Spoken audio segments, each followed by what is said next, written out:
This podcast is brought to you on Roku and Fire TV by PodNation Podcast TV. Find us on X, Facebook, Instagram, or wherever podcasts are broadcast. Download our app and never miss a show with video on demand as well as exclusive content found only on PodNation TV.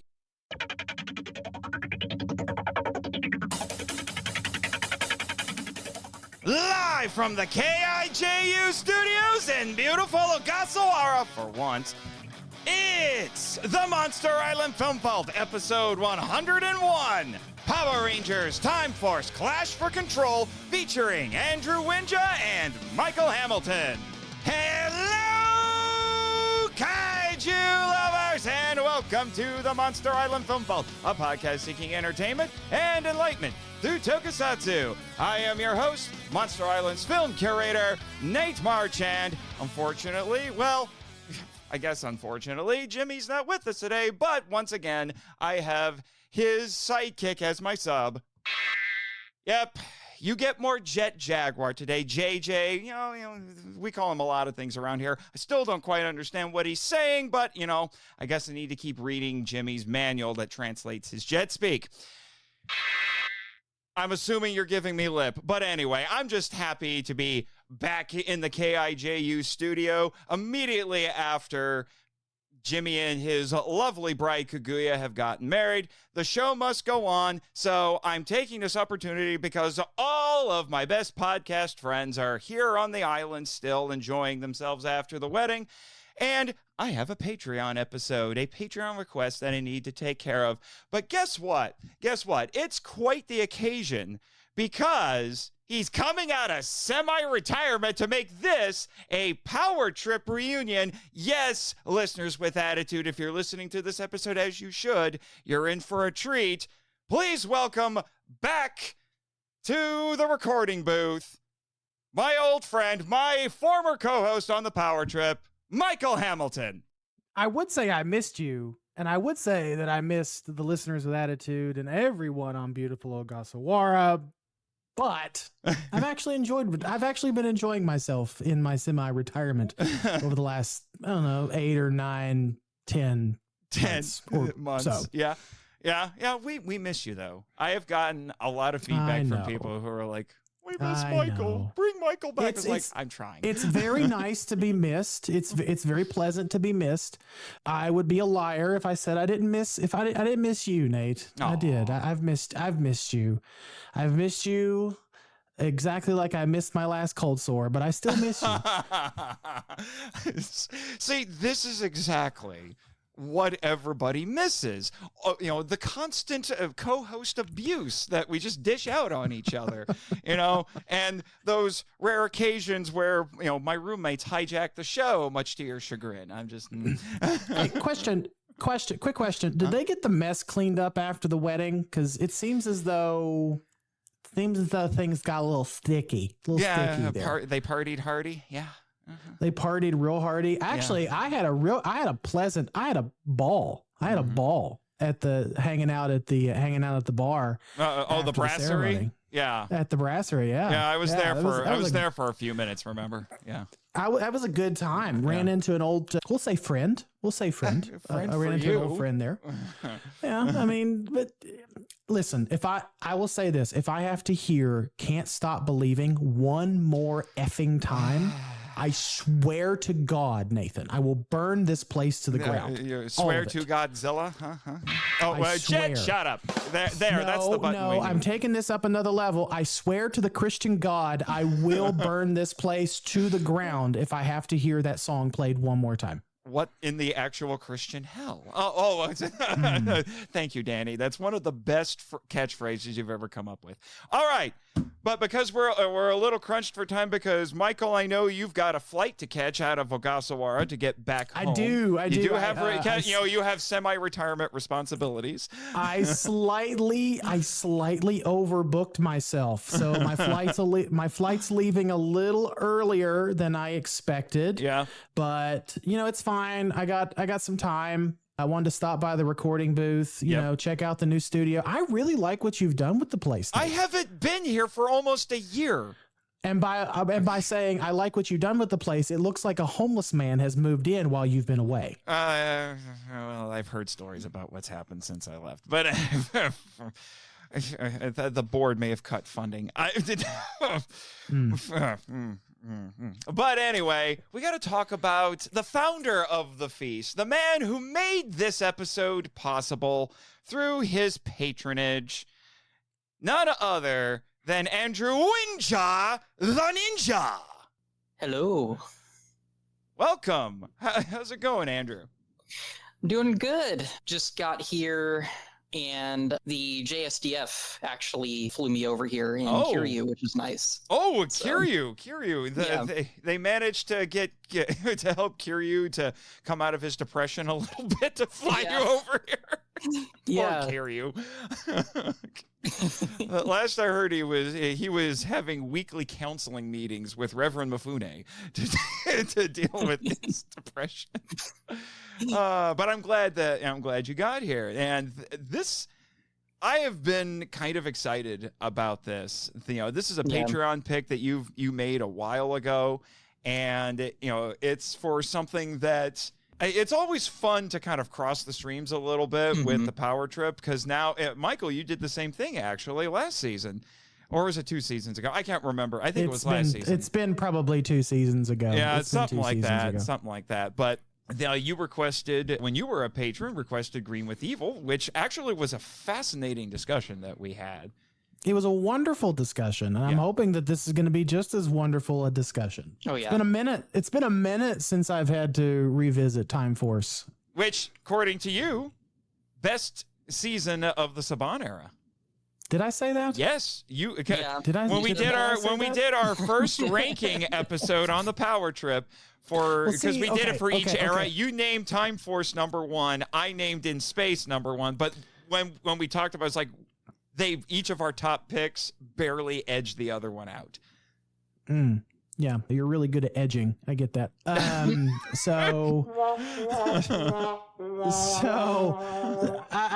couldn't remember if I picked Time Force or if I picked In Space. I'm pretty sure you're right. I'm pretty sure you're right. I picked Time Force. But after being away for several months, I gotta say, after all this time, Turbo is creeping up there. Turbo's creeping up there to take the number, at least number 3. Nostalgia and corsets, all right? Nostalgia and corsets. I mean, it's the same thing with you and Blue Wings and Black Leather. I know. Which is kind of funny that that my crush on Astronema became such a running joke on that show, and then everybody forgot about my man crush, who we're going to talk about today from Power Rangers, Eric Myers. We're not gonna. We don't have enough time to unpack that here, buddy. For sure. But Wynja, it's your first time here. Are you sure you're prepared for this? I'm hoping. I was going to say, between Michael and I together is going to be, that's a lot to handle. What I'm wondering is what the hell took y'all so long? Like, I've been just waiting in the wings, not really doing anything, just waiting on you to record. Like it's been Andrew that's shifted the schedule like 18 times.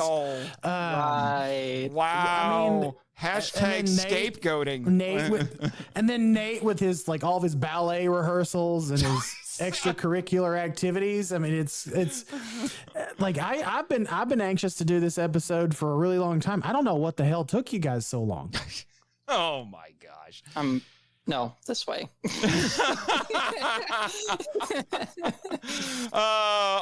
Okay. The cat herding has already started. But I know, Wynja, this big reason that you requested this is not only are you a massive fan of Time Force, but this also has your favorite Zord ever of all time. And, this is his introduction. Hold on. Oh, he brought props. He brought show and tell, Michael. I mean, I hope it's better than the last time you played show and tell. That was really uncomfortable. By the way, only for you. There's our boy. Is that vintage? This is a soft vinyl Bandai that only released in Japan. It's actually pretty hard to find. Oh. I'm very thankful to own it.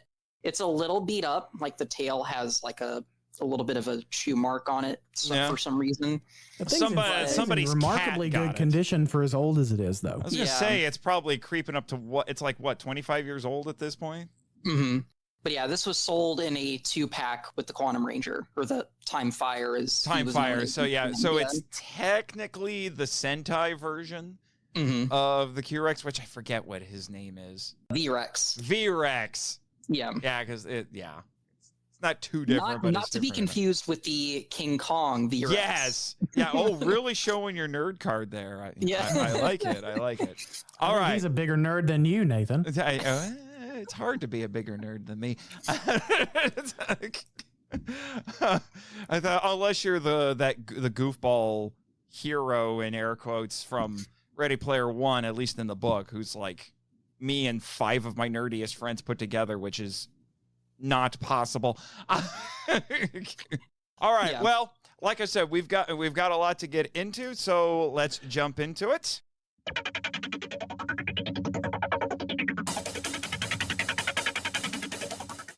All right. Before we get into what we're going to be discussing today, we're going to be discussing 4 episodes of Time Force that were actually released on a VHS under the name Clash for Control, which is the name of 2 of the episodes that were included. It's the introduction of the Quantum Ranger, the 6th Ranger in this season, as well as the Q-Rex. And there's particular reason why I'm mentioning the quote-unquote VHS version, which I will let Wynja explain here in a moment. But for those who don't know, just want to lay some quick groundwork here. So Power Rangers Time Force is the 9th Power Rangers series, or 9th season. It is the 24th Super Sentai series, which was, well, it's based on the 24th Super Sentai series, I should say, which was Mirai Sentai Time Ranger, or Future Squadron Time Ranger. This was the last Ranger series to fully air on Fox. The next one, which was Wild Force, was split between Fox and ABC because Saban sold the franchise to Disney. And if you listen to Power Trip, Michael and I argue that Wild Force is closer to a Disney season than it is a Saban season, despite that awkward split. So for us, the Saban era ends with Time Force. And I know there's debate over that, but, send us emails, leave us comments, whatever, and we'll debate it later. The show lasted 40 episodes from February 3rd to November 17th, 2001, and we will be discussing episodes 12 to 15.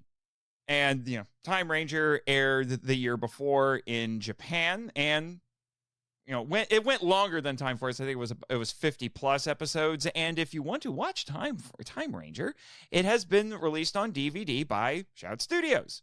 And it was the first Sentai of the 21st century, which, given that it was a time travel theme, seemed very appropriate. So, in Time Force, we follow a team of Rangers from the year 3001 who chase mutant criminals to the present day, or 2001 at the time. Hang on, Nathan, hang on for just a hot second. Hang on, one hot second.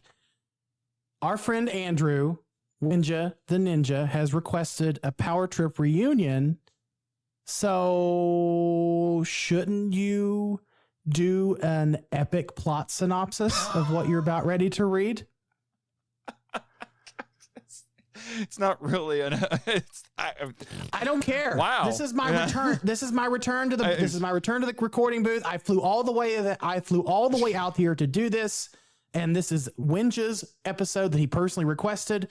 So, Nathan, make the patrons happy and make the people happy by reading the epic plot synopsis.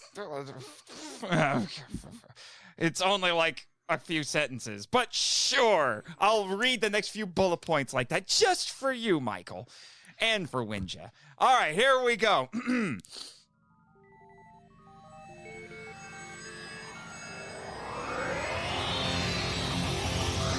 The show follows a team of Rangers from the year 3001 who chase mutant criminals to the present day, or 2001, reluctantly recruiting a rich kid as their new Red Ranger. The series tackles more mature themes like racism and bigotry by making the mutants social outcasts. However, executive producer Jonathan Zakor required them to use as much Sentai footage as possible, so it follows Time Ranger closely. This frustrated writer-editor Judd Lynn so much, he quit! Happy now? That wasn't as epic as I was hoping it would be, but okay, I'm satisfied. Yeah, I'm just like, they were just supposed to be quick bullet points. All right, so, and also this is the only Ranger series to have a Pink Ranger as the team leader, more or less. To my surprise, I can't remember if we brought this up on the Power Trip or not, Michael, this was nominated for a Daytime Emmy. It was. Yep. You are correct. You are correct. So this is the only... No, it is not the only. It is the only Ranger series to get an Emmy nomination. It was nominated for... Are you sure? That's what it says. Are you sure? No. Hang on. Are you sure? Because I thought Dino Fury was nominated for a few awards as well. I believe it was... I'm going to interject here for a second and just say it was... I believe it was nominated for sound mixing. Yes, this show was nominated for Outstanding Sound Mixing in 2002. Gotcha. Mm-hmm. So the other thing that should be mentioned is Dan Southward, who plays Eric Myers, the Quantum Ranger in this. He previously played Red Rangers on stage shows and auditioned for several other roles in the franchise, including Adam Park on MMPR, Chad Lee in Lightspeed Rescue, and even Wes and Lucas on this show. But it was decided he was too intense for the Blue Ranger. He's a little much. He's a little intense. I will agree with that. Yeah, this is also the first Ranger series to have 2 Red Rangers, which is kind of interesting. So, quick rundown of our cast. We have Jason Font, who Michael and I have had, and you too, Wynja. We've all three had the pleasure of meeting Mr. Font at a convention. That was fun. Mm-hmm. Hopefully, I can finally get a hold of him and we can do an interview. He said he would do an interview, and I have tried to contact him, and it hasn't quite worked. I may have to leverage some connections to make this happen. All right, so he plays Wesley Wes Collins, and then we have Michael Capone as Lucas Kendall, who's our blue Time Ranger. Kevin Kleinberg as Trip Regis, the green Time Force Ranger. We all love Trip around here. Yeah, because he's, I made the joke on the other podcast that, since he's a Power Ranger named Trip, he's the Power Trip. Get it? He's the heart. He's really the heart of the team. Yeah. We have Deborah Estelle Phillips as Katie Walker, the yellow Time Force Ranger. And this is another example of Saban gender swapping Yellow Rangers because her Sentai counterpart is male, but that goes all the way back to that goes all the way back to Mighty Morphin. They did that back then. And then for a while, Toei started making female Yellow Rangers, probably because they knew it was going to get switched over to Power Rangers later on. And then obviously we have Erin Cahill as Jennifer Jen Scotts, the Pink Time Force Ranger.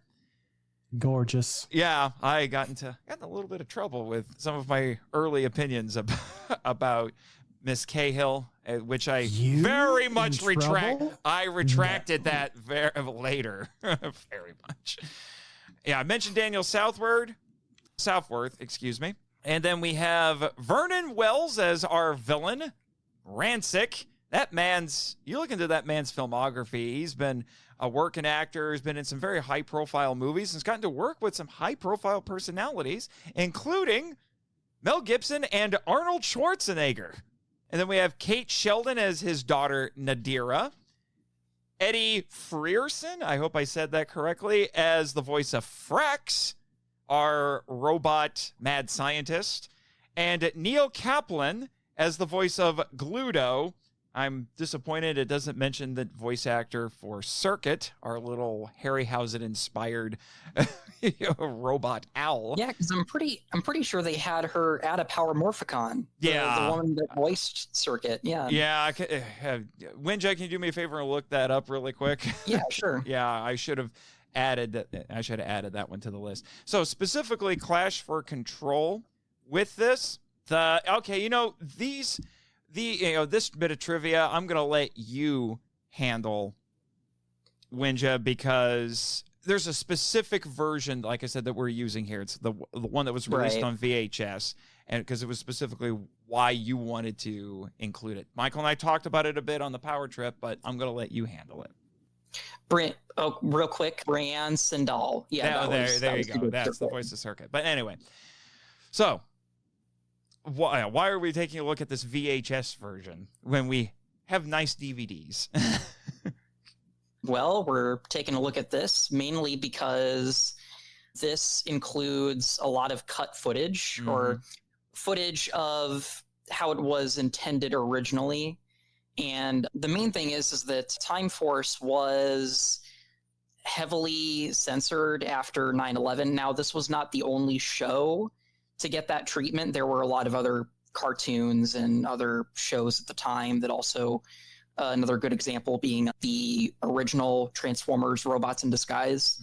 But yeah, like another reason why I brought up this tape specifically is because this has a lot of childhood importance to me, because these are the Time Force episodes I grew up with. Oh, you had the VHS growing up? Yeah. Me and my brother would watch it all the time.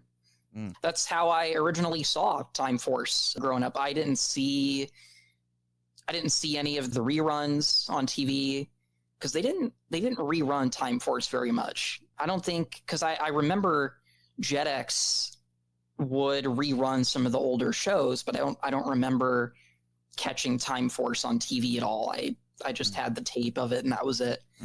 But a lot of people don't seem to talk about these episodes very much. A lot of people say, "Oh, what's the best episode of Time Force?" Oh, the finale. Sure, it's got an amazing finale, but this stretch of episodes are also really good. Yeah. It's got a lot of great character development, a lot of great action, and a lot of really interesting special effects, especially for Power Rangers. Yeah, I did a little bit of digging, and by that I mean I actually watched the credits to one of these episodes, because there's some unique special effects that are in this. Did you have something, and they're Michael? Good. They're actually really good for the time. Did you have something, Michael? I was just going to say that this is when I think this is correct me if I'm wrong, but this is when we start seeing the more character development now, not only out of Wes. But if I'm remembering right, though, Wes had already been on his sort of character trajectory leading up to this point, but also his dad. Yes. This is when his dad's heart towards Wes starts to change a little bit. We talked about that during the power trip, how Wes's dad was very hard on him, had a lot of, I don't remember the theme per se of Time Force when we talked about it. It related to the prejudice that was going on in it. Was it Choosing Your Destiny? I think it was Choosing Your Destiny. It was Choosing Your Destiny. Choosing Your Destiny, because we talked a lot about Wes's dad in that episode as well. So this is when we start to see Wes's dad start to really soften towards him for selfish reasons, we'll say, when he wanted Wes and the Power Rangers to join the Silver Guardians after many failed attempts of doing things on his own. But yeah, this is where we start seeing more of that character development out of Wes, and mainly his dad, which takes us through the rest of the season. Yeah, one of the notes that I put down, just kind of as an overall observation of these episodes, because it's been a hot minute since I've watched Time Force, and it was just how much this feels like it was shot like a primetime drama. Like, it really feels like a primetime drama until the superhero stuff kicks in, and then it reminds you, it's like, oh, okay, it's a superhero show for kids. Yeah, and the Sentai is almost exactly the same. And I would say, like, watching the Clash for Control in its VHS version, it feels more like a a little bit more like a primetime movie, like what you would see on like ABC Family or something like that back in the day. There are some weird, like, if you don't have the context of watching the season itself, like breaking it up into those 3 episodes or 2 episodes, I can't remember. This was 4. 4 episodes. Okay, so breaking it. So unless you don't, if you don't have the context of those 4 episodes that it was broken up into, if you watch the DVDs, things jump around a little bit. There's a little bit of wonkiness in terms of like in terms of plot and how the story moves. But I would say that, I was fascinated when I watched this the other night about how well it was put together. So for anyone who just watches this and has no association or no recollection of the original show in its episodic form, I mean, it moves along pretty quick, or moves along pretty well. But yeah, you're right, Nate. It does feel like more like a primetime, like ABC Family type movie, similar to. It reminded me a lot of. Do you remember? I know Wynja. I don't know how. I don't want to be an asshole, but I don't know how old you are. So, you remember? It's okay. I'm 25. So you're 20. You're 25. Yeah. 25. Okay, so you're about. Okay, so you probably would maybe no, maybe not. But Nate, do you remember the primetime special season 2? Lord Zed shows up, and they aired that at like 8 o'clock. They aired that at like 8 o'clock p.m. on Fox. I think it was like it was a big deal. It was a huge deal. Because that was the height of Power Rangers mania. Right.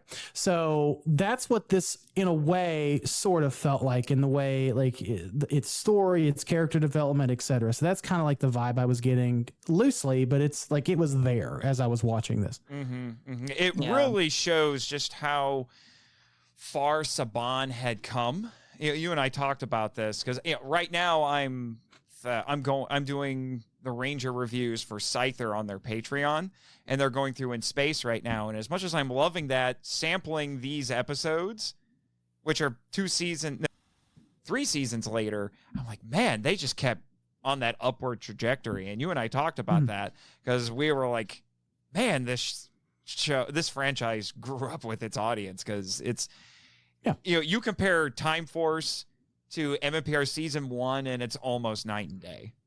Right. And we talked about that, like in the first, like when we did our season awards, our break in between the rankings, when we did our rankings in between each era of Rangers. I think that was what the consensus was between you and I, was between Mighty Morphin, between MMPR and Time Force. The show really grew up with its audience, and so therefore you could reasonably say that by the time Time Force came along, the audience itself was able to comprehend some more complex themes, more complex character development, etc. It wasn't just yes, the elements of Power Rangers were still obviously there, monsters, robots, etc.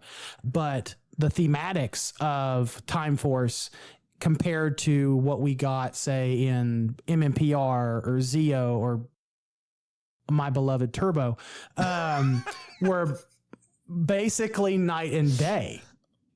Yeah. He is going to rub Turbo in your face so much. He keeps forgetting. We don't talk about Turbo. I have 9 months of pent up just aggression that I need to put forth into the universe. And so what better way to do it than rub Turbo in Nate's face? Well, we just won't bring up Cosmic Fury. That's When I was a kid, I actually preferred the Turbo movie over the Mighty Morphin movie. I have heard more people say that, but we're not here to talk about the Turbo movie. If you wanted the Turbo movie, you would have picked the Turbo movie. Me and Jack Hudgens will not hold that against you.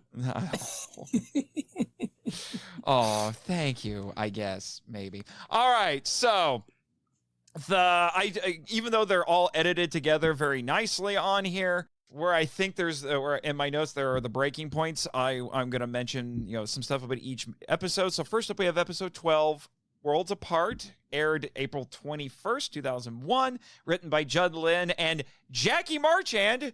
No relation, but we did interview her on the Power Trip. It was a lovely, lovely interview. And it was directed by Isaac Florentine. All right. There's some interesting trivia on here. Like, there's some discrepancies with the damaged visor that you see in here, because the same thing happens in the Sentai. But, it's about it. And this is also the third time a Ranger's helmet has been damaged. The other ones were Leo's helmet during the finale of Lost Galaxy, and Carter's helmet in the Fate of Lightspeed. So it was the finale of Lightspeed and Lightspeed Rescue. And it wouldn't happen again until it happened to Tommy as Dino Thunder Black in Dimensions in Danger on Ninja Steel. Well, this also drops the plot point of everyday civilians not knowing who the Rangers are, which started in Lightspeed, I believe. Lightspeed Rescue did. I think they're still relatively secret in this. Although some people are going to find out here, some people know, but I don't think it's common public knowledge. And, I'll talk a little bit more about the censorship that happened because it's going to be a couple of episodes before we get into that. But it's a little bit tragic, because Wynja, you've made me aware that the masters for the original cuts of these episodes are basically lost media at this point. And as far as I know, the only way you can get any of it, and I think the only way you can get any of it is like having this VHS that at least has a couple of the episodes that had to be edited. So, it's really sad in that regard. I think I know I read somewhere about what happened with those masters, but they were basically just discarded. I think Shout has tried to find them, but there's just nowhere to be found. But yeah, we'll get into that a little bit later. So we start off here, and we've got Jen just berating the Rangers about how terrible they did in a previous episode. I'm like, they look fine to me, but Jen is just that hard. That was actually the episode right before this one, the one where I think it was Electropede was the monster they fought. Yeah. I never knew that as a kid until I actually many, many years later watched the actual show and now have, the context for it. Right. Yeah, because this, back then it was incredibly rare for a TV series to have its entire run released in VHS volumes. That really didn't become a thing until the advent of DVDs. Right. And this is well before streaming was a thing.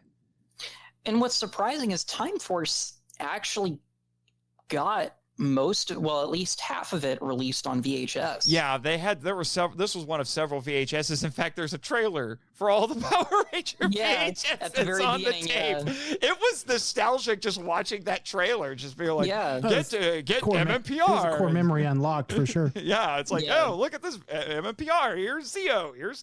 Go get the Turbo movie. And I'm just like, what?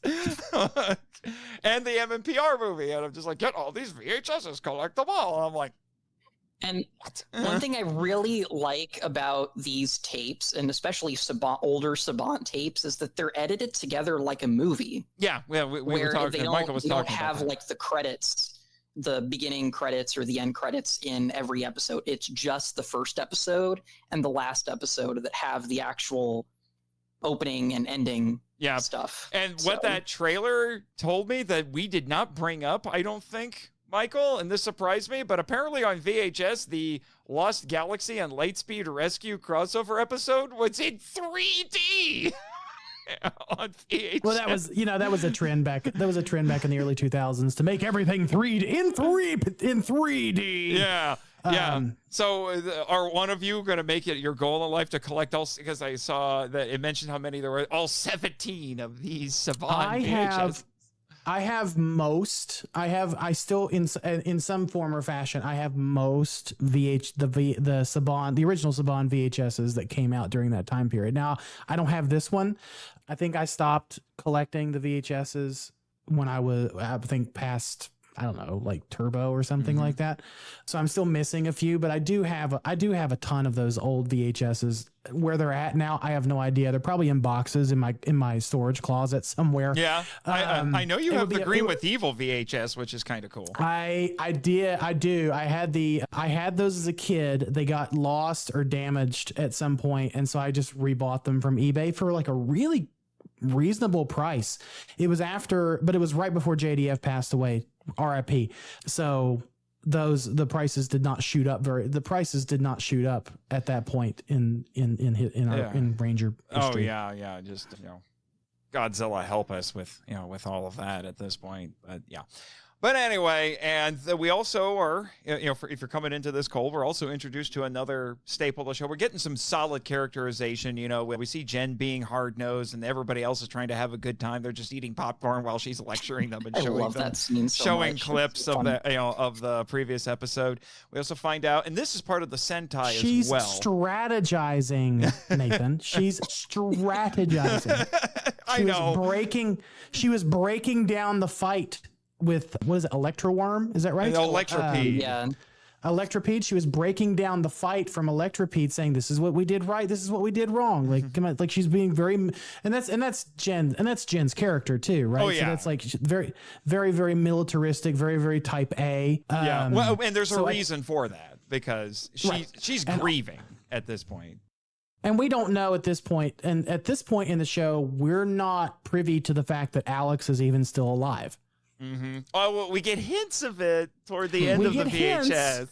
Right, we get hints. We get that mysterious figure watching from a control room somewhere in the universe, somewhere in the multiverse, I guess. Mm-hmm. But yeah, we're not privy to the fact that Alex is still alive. So technically, I would say even Jen is still grieving. Oh yeah, very much so. But by the way, Alex is her fiance, who, as far as she knows, was murdered in front of her by Rancic. She's totally Batman at this point. That's a surefire way to make yourself an arch nemesis. Kill their loved ones in front of them. This can only end in good. What made Time Force really important was the fact that, this is really the first Power Rangers to have like a strong female lead character. I would disagree with that, but if you're talking about like a female leader, she's not even the first female leader. That goes to Delphine for the Aquatar Rangers. Oh yeah, that's right. Now she's barely a character. We can't sit here and not talk about Kendricks. Like that was Kendricks, yeah. Like there's a long history of impressive female characters in Power Rangers, both Rangers and villains, and so I would disagree with that. But this is definitely the first time that we have such a prominent one in a leadership role. I will agree with you there. I mean, Divatox, she was a strong leader. She's not a Power Ranger though. She just shot torpedoes at the Power Rangers, inexplicable torpedoes that are actually missiles. Just they start under whatever. I'm not even going to get into that. But we also find out that and this is in keeping with the Sentai as well. The Rangers do odd jobs to make ends meet while they're in the present, and which is interesting for Wes because he's a rich kid. So you would not think he would want to lower himself to something like this, but he does it gladly, which is one of many reasons that I think viewers get ingratiated to Wes. So then this was, at least on this VHS, I'm trying to remember if this was the first time he got credited on the show proper, but this is, I think, the first time that Daniel Southland. Why do I keep finding different spellings of this guy's name? I probably said it wrong twice now. Southworth, and they keep changing the name. Get it right, Nathan. All my sources can't agree. But anyway, this is the first time we get him credited, and we see the Q-Rex in the opening. Yeah, he's great. And what's interesting is that Daniel, this I think was one of his first roles. On TV, I don't remember, but because he had done, as I mentioned, he had done stage shows and stunt work, which definitely comes through. But I mean, nowadays people know him for Virgil and Devil May Cry, and he's also been in a lot of like low budget Sci-Fi Channel TV movies as like minor roles. Which you would know. You are a connoisseur of such things. He was in that the Uwe Boll House of the Dead Boll. movie. No. Yeah. Oh no. He was a minor character in House of the Dead 2. He was like one of the soldiers. I guess he's got to work is work. I guess At this point, sounds like Power Rangers was the best thing he ever did. Because I gotta say, he exudes I'm not exactly sure how to describe his demeanor, because I do think he's putting on a character. I don't know if I guess from what I'm saying, he's the nicest guy you're ever going to meet. Oh, yeah. And, but he really exudes this kind of, chip on my shoulder, the size of a Zord kind of attitude. He's quite masculine, to say the least. And he has a unique voice, too. Like, that tone to his, and timbre that he has to his voice is, I've never heard anything quite like it. And you would think that something that sounds, it's a little higher pitch than you would normally expect, but every time he talks, I'm a little scared. Yeah, because, pretty much, this whole stretch of episodes is almost completely identical to the Sentai, almost beat for beat. The only difference is the episodes are ordered a little bit differently, because in the Sentai, the Q-Rex actually appears before he becomes the Quantum Ranger. Okay. Or Time Fire. Yeah. I forget, Michael, have you seen Time Ranger? No, I have not. Okay. I know you were going through a lot of Sentai there for a while. I wasn't sure if you had gotten to Time Ranger. It's still on my list. I stopped after whatever Galaxy? one. Lost Galaxy. Yeah. Gingaman. Gingaman. I stopped after Gingaman and then took a little break from Tokusatsu for a little while. Yeah, which I totally understand. And I mentioned it already, and I'm just going to say it again. I love Circuit, and Circuit he's a Harryhausen character. Come on. He's the owl from Clash of the Titans. I mean, it is kind of obvious. Yeah, Circuit's great. Oh, yeah. And this is also at a point where you can still tell the difference between the American and the Sentai footage. It's getting a little harder, but we haven't quite gotten to the point where the fidelity between them is so good that you can't tell them, that you can tell them apart. Well, that you can't tell them apart, I should say. Oh yeah, this stretch of episodes, there are clear instances where you can see Japanese cars with the Japanese license plates. You can they actually use a lot of the Japanese footage here. To a surprising degree, because there's even shots where you can clearly see civilians running away that are clearly Japanese from the Japanese footage. So I know there are some kind of editing hiccups, I should say, because I know that there's a shot later on in a later episode where you can clearly, it's supposed to be Eric, but it's clearly his Sentai counterpart. Well, there's just enough there that you can notice, but not enough that it's glaringly obvious that it's kind of funny. That's Naoto is what his name was in the Sentai. Yeah, again, basically pretty much exactly the same character. They took so much from Time Ranger, and for good reason, because Time Ranger is really, really good. Oh, and yeah. I've watched the first episode, and I was surprised not only how closely Time Force followed it, but also how good it was. Yeah, but yeah, it's really close. And the main reason why they were able to get away with using Naoto in Eric's place a little bit was because they looked very similar. They did, at least from a distance.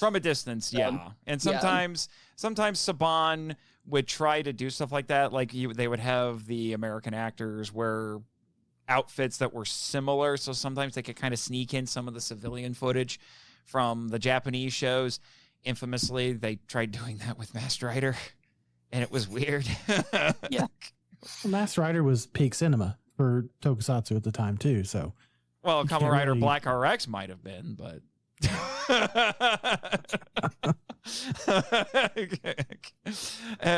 he's just rage baiting right now. And I have to say, we get a scene later on in this, because this is kind of a normal Power Ranger sort of episode, Monster of the Week, but we're being introduced to Eric in this, and the Silver Guardians is this kind of wild card that is they're a security force corporately owned by Wes's dad to kind of compete with the Power Rangers for protecting Silver Hills, which, according to the Ranger Wiki, is supposed to be located in Washington State. I'm sorry, Silver. I'm sorry. It's too sunny to be Washington State. Okay, this is California. Los Angeles. Yeah, this is California. Where's the 100%. Where's the rain? I was gonna say it should be gray and all the rainy. dark clouds and yeah. It should be gray and rainy all the time, but it is very sunny all the time in Time Force. Or you could just say like a segment of Los Angeles, because it's clear. Like they even shut down streets downtown LA. You can clearly tell it's Los Angeles. Yeah, it's a little goofy, but I give them credit for trying to get out of California, because I think most of the cities, because you and I looked it up, Michael, I think most of the cities in the Saban era are supposed to be in California. Angel Grove is California. And right. Terra Ventures in outer space, so that one doesn't count because that's a space colony. Well, in but space, I can't remember. I'm trying to remember, what was the city in Lightspeed? That one was in California as well. Yeah. That was more like Lightspeed Rescue had to be like San Francisco or it was I forget Mariner Bay. That was the name of the city, but it's supposed to be in California. The way it looks is clearly, it looks like San Francisco. Yeah, for sure. But they were still filming this in California, and I think it was when Disney was in full control. Starting with Ninja Storm, I want to say, is when they switched over to New Zealand. I want to say it was Disney when they it was Ninja Storm when they switched fully over. Yeah. So we're still in California, but whatever on that. So we get all this stuff, but like I said, we're being introduced to a new character, in this, who eventually becomes the Sixth Ranger, which is something I think that they learned from early on when they were, as much as we love Green with Evil. It's nice to actually see the Sixth Ranger be introduced as a character for a little while before he becomes a Ranger. Yeah. And the fact that,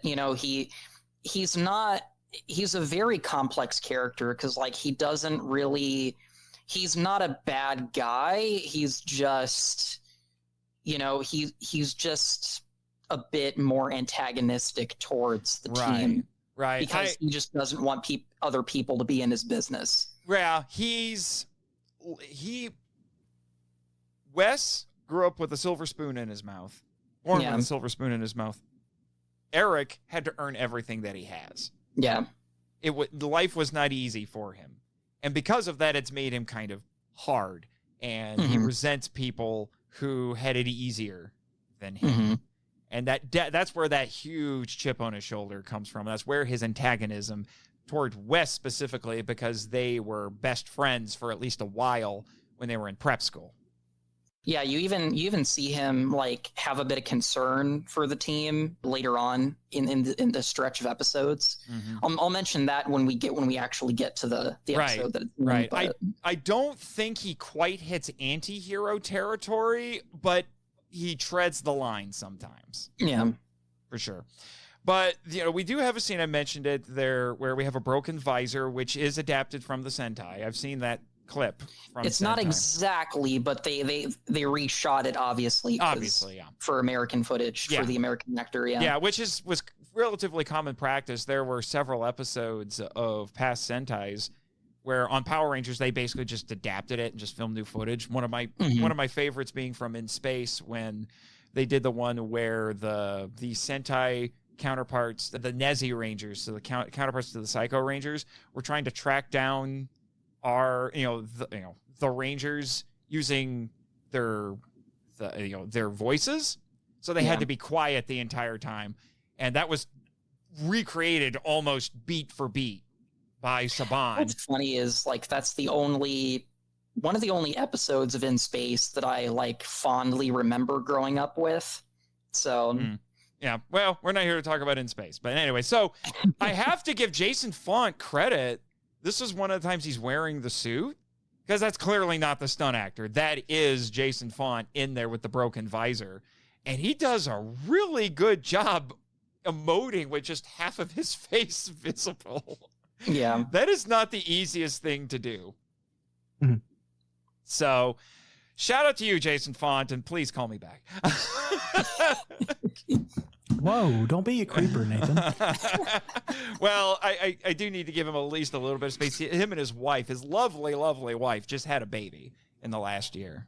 Nice. Mm-hmm. Yeah. So, he's a little occupied, and, apparently he's going to be Batman now for Bat in the Sun. And, but what we really want, Bat in the Sun, is for you to finish Legend of the White Dragon. Yeah, right. So anyway, I thought, this is a pretty solid start to our collection of episodes, and, I'm happy to see it. And, we'll move on to the next one here. What was that again, Jet? Oh, good Lord. Hey, Jet, can you do me a favor? Jet, can you hear me? Can you do me a favor?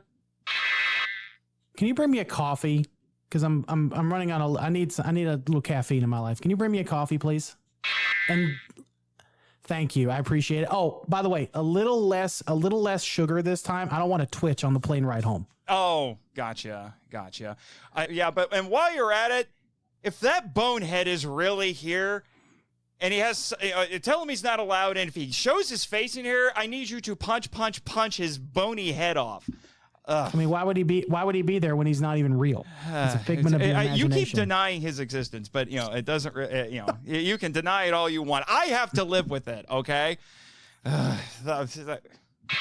Great. Now, since he can't get in, you locked the door. Thankfully, now he's calling. Really?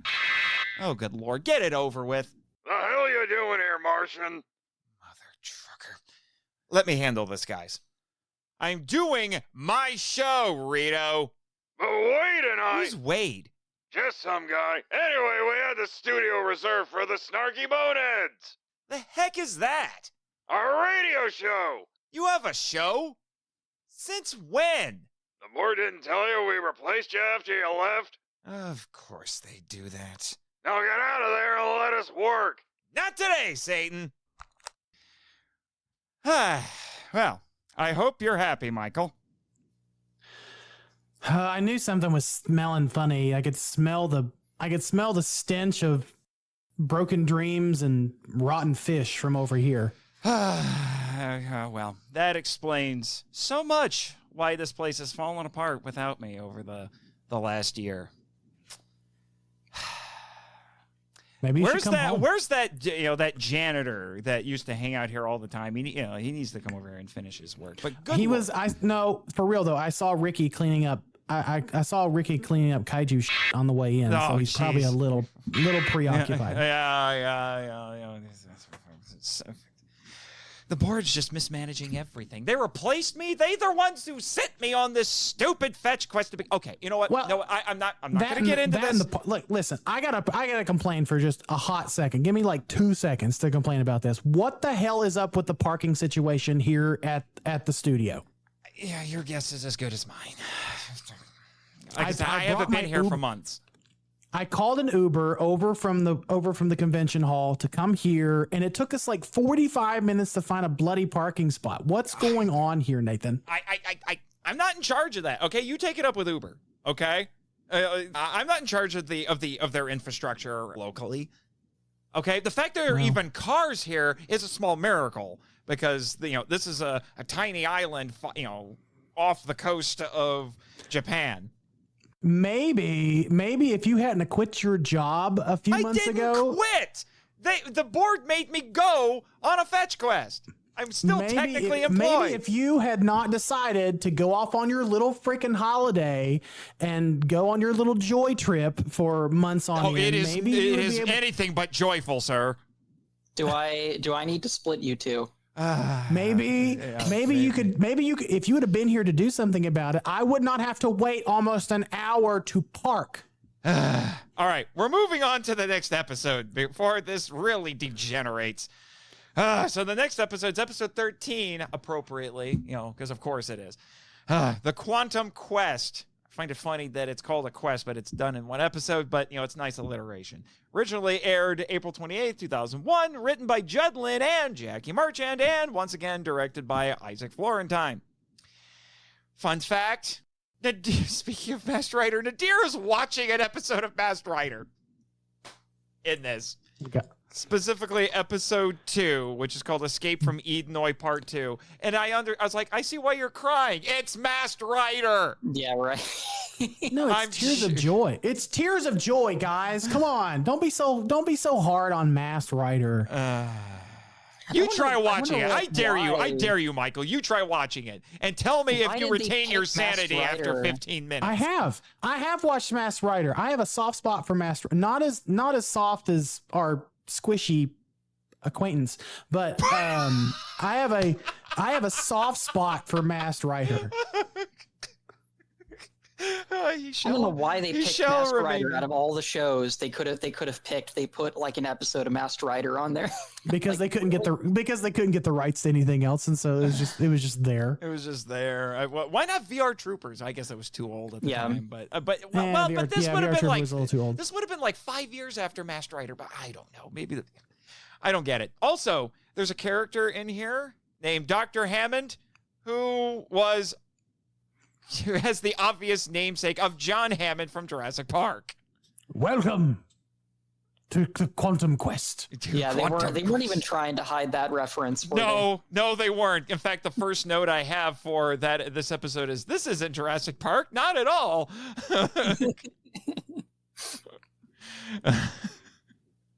Nope, not at all. Nope.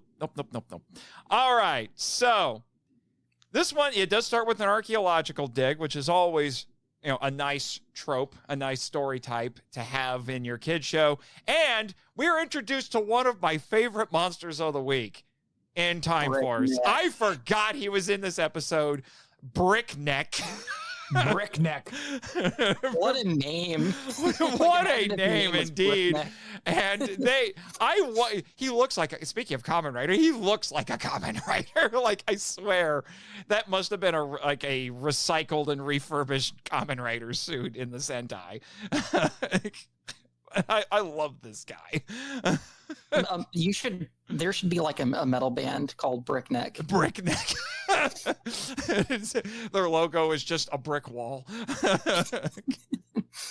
Because when we were doing the power trip, Michael, and I heard his name, I was like, wait, Breakneck? Like breakneck speed, no, or like that? And then I had to actually read it on the wiki, and so it's Brickneck. Oh, it's because of how his neck looks. It looks like a brick pattern. I get it now. But yeah, so this was the obvious joke is the obvious joke is obvious. Yeah, yes, obvious joke is obvious. Although obviously they had the suit sent over because Saban made new footage with the suit. Mm-hmm.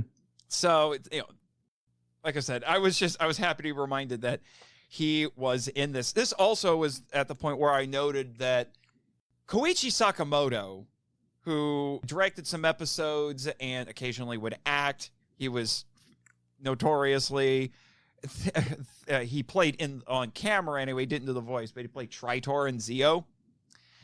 And Tritor. And he was a director and an action choreographer. Good Lord, you can tell at this point, like, he had been on Power Rangers for a while, and the longer he stayed with the franchise, the better the action scenes got. And this one thing we forgot to talk about in the first episode real quick was the monster from the first episode, which was, I believe, the first of the X-Fault prisoners that Frax gets a hold of. Yeah, which are supposed to be even deadlier. Yeah. than the other. If you want to be more deadly, in the Sentai version, they were called Hell's Gate. Wow. Yeah. Sometimes Sentai was just a little bit more hardcore. Yeah. I heard that, because I've heard that, like in Deca Ranger, when they would the Rangers, they cut this out of SPD, but they would actually do finger guns as like a little gesture for when they win, and they would actually put bullet holes on the screen. And it's like, I need to see Deca Ranger. Dang. But Deca Ranger's pretty fun. I watched a few episodes of Deca Ranger. Oh, okay. Yeah, I still need a few months ago. It's pretty fun. Yeah, I still need to get my hands on that. And so like I said, it really showcasing Sakamoto's talent in this. Also, another big difference with the first episode in this batch is in the Sentai, the first X-Fault prisoner, I can't remember his name for some reason, but he is actually helping Frax's counterpart open up a time hole, which the actual Q-Rex comes through. Yeah. But in Time Force, obviously, it's different, where he's kind of just another monster of the week they have to defeat, but he's just really tough. Yeah. And Frax he's involved, but he's not like as involved as his counterpart in the Sentai in that episode. Yeah. But, so what I like about the progression in these 4 episodes is that we have, in the first one, we're introduced to Eric. This one, we're introduced to the Quantum Ranger powers, because that's what they find at the archaeological dig, is this old box that we find out later is the source of the Quantum Ranger powers, because the Q-Rex had been sent back in time and got lost in time. It ended up in prehistoric Earth, and this box had been sitting there for millions of years, and these archaeologists find it. But clearly, Eric he gets his hands on it after there's a big fight there, because Rancic was like, oh, go find out what they found. Clearly, Eric has never seen or read Dune, because you don't stick your hand in a mysterious box hoping something good is going to happen. Paul Atreides would like to talk to you, Eric. After you see or read Dune, you can't unsee things like that. But come on.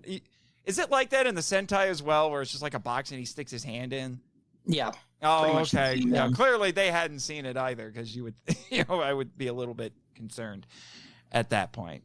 But yeah, a big difference is that the Sentai, they don't go to the Jurassic period, because the Q-Rex just appears like out of the blue from the time hole in the Sentai. So there's no like Jurassic adventure in the Sentai, which did disappoint me a little bit when I first watched it, because I was hoping that was there, but that was like all American footage. Which, we'll get into that, because that 2-parter is coming up. Yeah. So we've got all of this fighting over this MacGuffin, and, everyone is weirdly concerned, especially Wes, with Eric getting his hands on the quantum powers. I was like, well, do you think he's a bad guy or something? What are you worried about? Yeah. There are worse things, I guess. I mean, he's a little bit of an a-hole, but I mean, no. Oh yeah. I mean, so are you. Wow. Okay. Well, turns out my flight might be leaving a little early. What was that, Jet? I think he was complimenting my roast. Jet, I'm still waiting on that coffee, by the way. Oh, okay. He had to scare Rito away, so he's working on it now, if I understood him correctly. But, so, and I did notice, and this is where we start running into some, I mean, by this point, Saban had gotten pretty good at editing the new footage with the Japanese footage. But it seems like Time Force presented some challenges, because there's some continuity errors between the two of them here. Wes's suit is dirtier in the Sentai footage and in the American footage when they're cutting back and forth during that last fight scene. We mentioned the thing with Time Fire's civilian form, and not entirely matching up with Eric. And we also, they work really hard to try to make the locations match, but this is not a good example. It doesn't. They don't pull it off very well. They don't pull it off on here, because we suddenly go from a street to a harbor. And this, I will say this, that harbor must have, because the harbor is the Sentai footage, that must have been one of Toei's favorite places to film. Because I have seen a lot of tokusatsu made by Toei, and it seems like they love that location. Because I have seen it on several Kamen Rider shows. I've seen it on some Sentais. I'm just like, you guys just love this thing, right? Do you have like a working relationship with that harbor where you're like... Specifically the tower where we see the Quantum Ranger first appear. Specifically, that very specific tower. They really love that particular location. Yeah, they must have cut a deal with that harbor where they're just like, hey, we will pay you money to shut down the harbor for like 3 days so we can film there. This is our annual filming trip to the harbor, Also, I love how, I love the shot of just Eric just running up the stairs, just throwing off the cyclobots. Oh my gosh, yeah, he's really showing how he doesn't need to be a Power Ranger to be a badass. He's just the Sentai is more brutal because Eric technically does have an actual pistol. They try to make it look like a blaster, but when he loads it, it's clearly a pistol or a revolver. But Naoto, the Sixth Ranger in the Sentai, actually has an actual gun that he's shooting the cyclobots with as he's walking or as he's running up the stairs. Yeah, I get it, but it doesn't change the fact that Eric Myers is a badass. It's just taking them all out. And then he sticks his hand in the box, clearly not listening to Paul. And then, he gets his first more thing. Good Lord, this introduction. Wynja, as the one guy here who has seen Time Ranger. I know this is all Sentai footage. But how much did Saban change the sound mixing on this? Because the sound mixing is what really sells this, I think. Yeah, I can't remember specifically, but I do know the sound mixing is pretty good. I'll have to look at it again. Yeah, I would love to know, because what really sells it is the performance, obviously, from that suit actor who is just kind of hanging back, and he's clapping his pistol on his hand. Yeah, and there's this metallic drum beat in the Power Ranger version where it's it's a little more subtle in the Sentai. It's not as dramatic, exaggerated of a sound as it is in Time Force, but it's similar-ish to the Sentai sound of him banging the gun on his hand. Just not as loud. Yeah, this is I'm Michael, as someone else who has seen the entire franchise, this is one of my favorite Sixth Ranger introductions. Appearances? Appearances. Absolutely. Yeah, and for sure. If I trying to think if I would consider it the best one. No. It's definitely in I would say at least the top 5. It's tops, but it's not the best one, I think. Yeah. I think what makes it a little bit more unique is, like we talked about earlier, sort of the anti-hero persona that Eric has attached to his character. I think even the Rangers even call it out. It's is he with us? And Wes says, I don't think so. Yeah. Or I don't think so. Or they mistaken him for Wes. They turns out it's not Wes. And so they're is he with us? I don't know. I don't think so. Yeah. Yeah, because the Quantum Ranger suit is basically the Time Force red suit. They just swap out the white highlights with black. Yeah. Right. Yeah, it's that and the symbol on the chest is more jagged. It's the symbol to resemble fire. Yeah. Mm-hmm. Yeah. And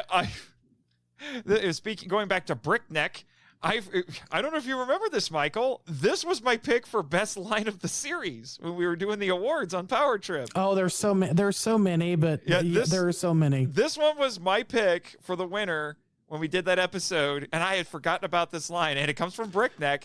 One of the Rangers says, "No one's too tough for the Power Rangers," and Brickneck says, "Let me introduce myself. I'm no one, and I'm too tough for the Power Rangers." Yes. I love that line. It's just it's like nice job with making a clever response to a kind of generic line there. It's no one's too tough for the Power Rangers. Hi, I'm no one. I'm too tough for the Power Rangers. The writing room did have fun with this. Yeah. Oh, for sure. And I still stand by my theory that the reason why the writing kept getting better as things went on especially in the original Saban era, is Jackie Marchand. Good Lord. Yeah, Jackie Marchand is a huge reason why some of these seasons end up as good as they do. Yes, for sure. And that's also one of the reasons why I think Once and Always came out as good as it did, because she was a consultant on that script. Didn't write it, but she was a consultant. Yeah. Because it almost seemed like once Jackie left, it's just like, I mean, there were still good seasons after she left. It's just that you could definitely tell that there were some things missing that they could have added. It was the Neo Saban era. By that point, she was completely done. She has a few episodes credited to her for RPM, but when Michael and I interviewed her, she didn't. She kind of disavowed RPM, and I'm like, okay. You know, still says you're credited for a few episodes, but so I don't know. Maybe they were maybe she wrote them early on, and then things shook out the way that they did with the production of that show. Go listen to the Power Trip episode for more details. And maybe that soured her, so she just doesn't like talking about RPM. Yeah. I don't know, but but definitely after that, after the Disney era, she was out until she, like I said, she was asked to consult on Once and Always. But I love this introduction. It's a great action sequence where the Quantum Ranger's like, screw you, I have a gun. Yeah. And some of those moves that he does in this fight scene, you can do on Battle for the Grid. Yes. Like the thing where he he falls back on his back to get some low shots, and like that's a special move. I love how his gun resembles the Q-Rex head. Yes, I love that. Yeah, that's great. Oh, it's a great little like aesthetic tie-in to his character and the reference to the Zord. And it's done. It looks good. Like it doesn't look too toy-ish. Like it kind of gets away with it, but. Yeah, this was at a point where the props didn't look as glaringly toyetic. Yeah, it's not as because the weapons and the prop got a little, we'll say, over the top. Yeah, in seasons after this. Yeah, jeez, I have opinions. I do want to mention real quick. This is kind of where you will start to see like some of the original like footage and how it looked, and then it was cut later. Oh, really? In the post 9/11 version, there's only one shot in this episode that was cut, and it's like when that scene when Eric first morphs and the building's falling down on him. There was another shot where there was like another pillar or something that it showed up above that was falling, but that was cut. So from what I'm recalling from when Nathan and I did our original walkthrough, when Nathan and I did our original watch through, I can talk, I promise. There's really not a lot that got cut from this. Not really. There's not a ton. It's pretty much the same. It's relatively the same. Yeah, there's more that gets cut in the next two episodes that we're going to talk about soon. Yeah. Which I think we can jump right into that, because unless anybody else has anything they want to say about this BA because introduction. the latter two episodes are really where things start to kind of pick up a little bit. This is the first couple were it was plot building, it was character building, and now we start getting into like the action adventure. Yeah, the action adventure component. Yeah. Oh yeah, for sure. Okay, I think Jet is saying that there's a press release I need to read. Okay, all right. Some news is apparently happening. All right, pass that along. Ogasawara police were called to what locals called Jimmy's garage this morning after a reported break-in. No alarms were triggered because security systems were hacked using what the police described as, quote, the most advanced and aggressive program we've ever seen, end quote. While the garage's doors were magnetically sealed, the panels controlling them were found blown out by what appears to be a powerful electrical charge. Surprisingly, the only blueprints for the reputed Mecha Quantosaurus Rex, or Q-Rex, were stolen from James Crane's private collection of mecha schematics. The EDF Mutant Task Force shared security footage taken by a camera located over a block away, and it shows the notorious time-traveling robot criminal Frax entering and exiting the building during the time frame of the robbery. The crime remains under investigation. geez, Jimmy goes on vacation for a little honeymooning to the moon, literally with his bride, and yet another example, Nathan. Another example as to why you should never have quit your job. I didn't quit my job. Okay, you know what? I'm not gonna let you trigger me, sir. I deal with enough stress as it is. I mean that your what is it? Is that what you call facial hair on your face there, or is that like what is that like? I've been lint? so busy I haven't had time to shave. Shut up. Anyway, we're going on to the next episode. Okay, we're gonna breathe, Marchand, breathe. Breathe, Mr. Marchand. Wait, who let him in? Stop it with the impersonations. Breathe, Mr. Marchand. Yes, quiet. I'm going to. Anyway, so next up we have episodes 14 to 15, Clash for Control. These aired May 5th and May 12th, 2001. Written by Judd Lynn and Jackie Marchand and directed by Koichi Sakamoto and Isaac Florentine. I think Sakamoto, if I remember correctly, did part 1 and Mr. Florentine did part 2. So obviously, this is when we finally get to the Q-Rex and the Shadow Force Megazord. And in case anyone wanted to know what dinosaurs are in this, for all you dinosaur nerds out there, we have a T-Rex, obviously a Triceratops, this name. Pachycephalosaurus, a Stegosaurus, a Pteranodon. Right. Yeah, I know. I got it. He got it right. I got it right. And it says an unidentified pterosaur, but they believe it is, oh, good Lord. Ram for Hinkids. For Hinkids? Ram for Higkids. Ram kids. Ram for Hin kids. Michael, don't try to correct that because we're going, dude. If you stop it, because we're gonna get letters. Okay, if you really want to know, here, take a look at my notes there, right there. Try reading that. Okay. I'm trying to wait. Why is your handwriting so terrible, Nathan? I didn't write it down. It's so terrible. Refani.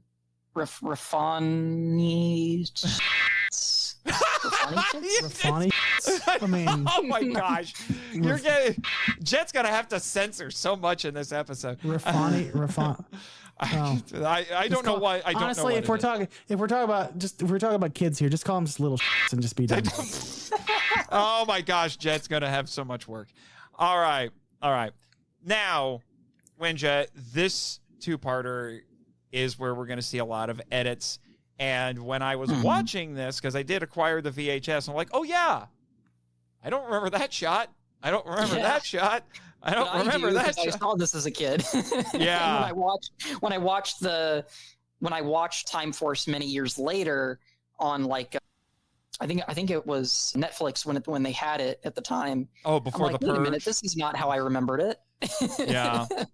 Yeah. So, and what's crazy is it's building destruction scenes from the Q-Rex for the most part, and most of it is Sentai footage. There are a couple that are American footage that were cut, but most of it is Sentai. Yeah, so it is possible if someone, because I know you're associated with some people who are trying to do kind of like a fan restoration using Sentai footage. To a couple. Yeah. Thankfully, one person I've gotten in contact with, he has actually sent me some, not all. He hasn't sent all of them yet, but he has sent me some of the episodes, like the original versions of some of the episodes. Mm-hmm.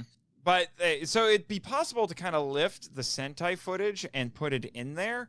But the real challenge is getting the Saban footage that was the brand new Saban footage that was made, which sometimes the lighting is different too. I've noticed in the Sentai compared to the American, like the American version seems a little brighter, and the Sentai seems like a tad. Well, there's also what we noticed going through some of this is it's like the Saban footage, the Toei footage was a little grainier too. Yeah. They filmed this using a different kind of stock.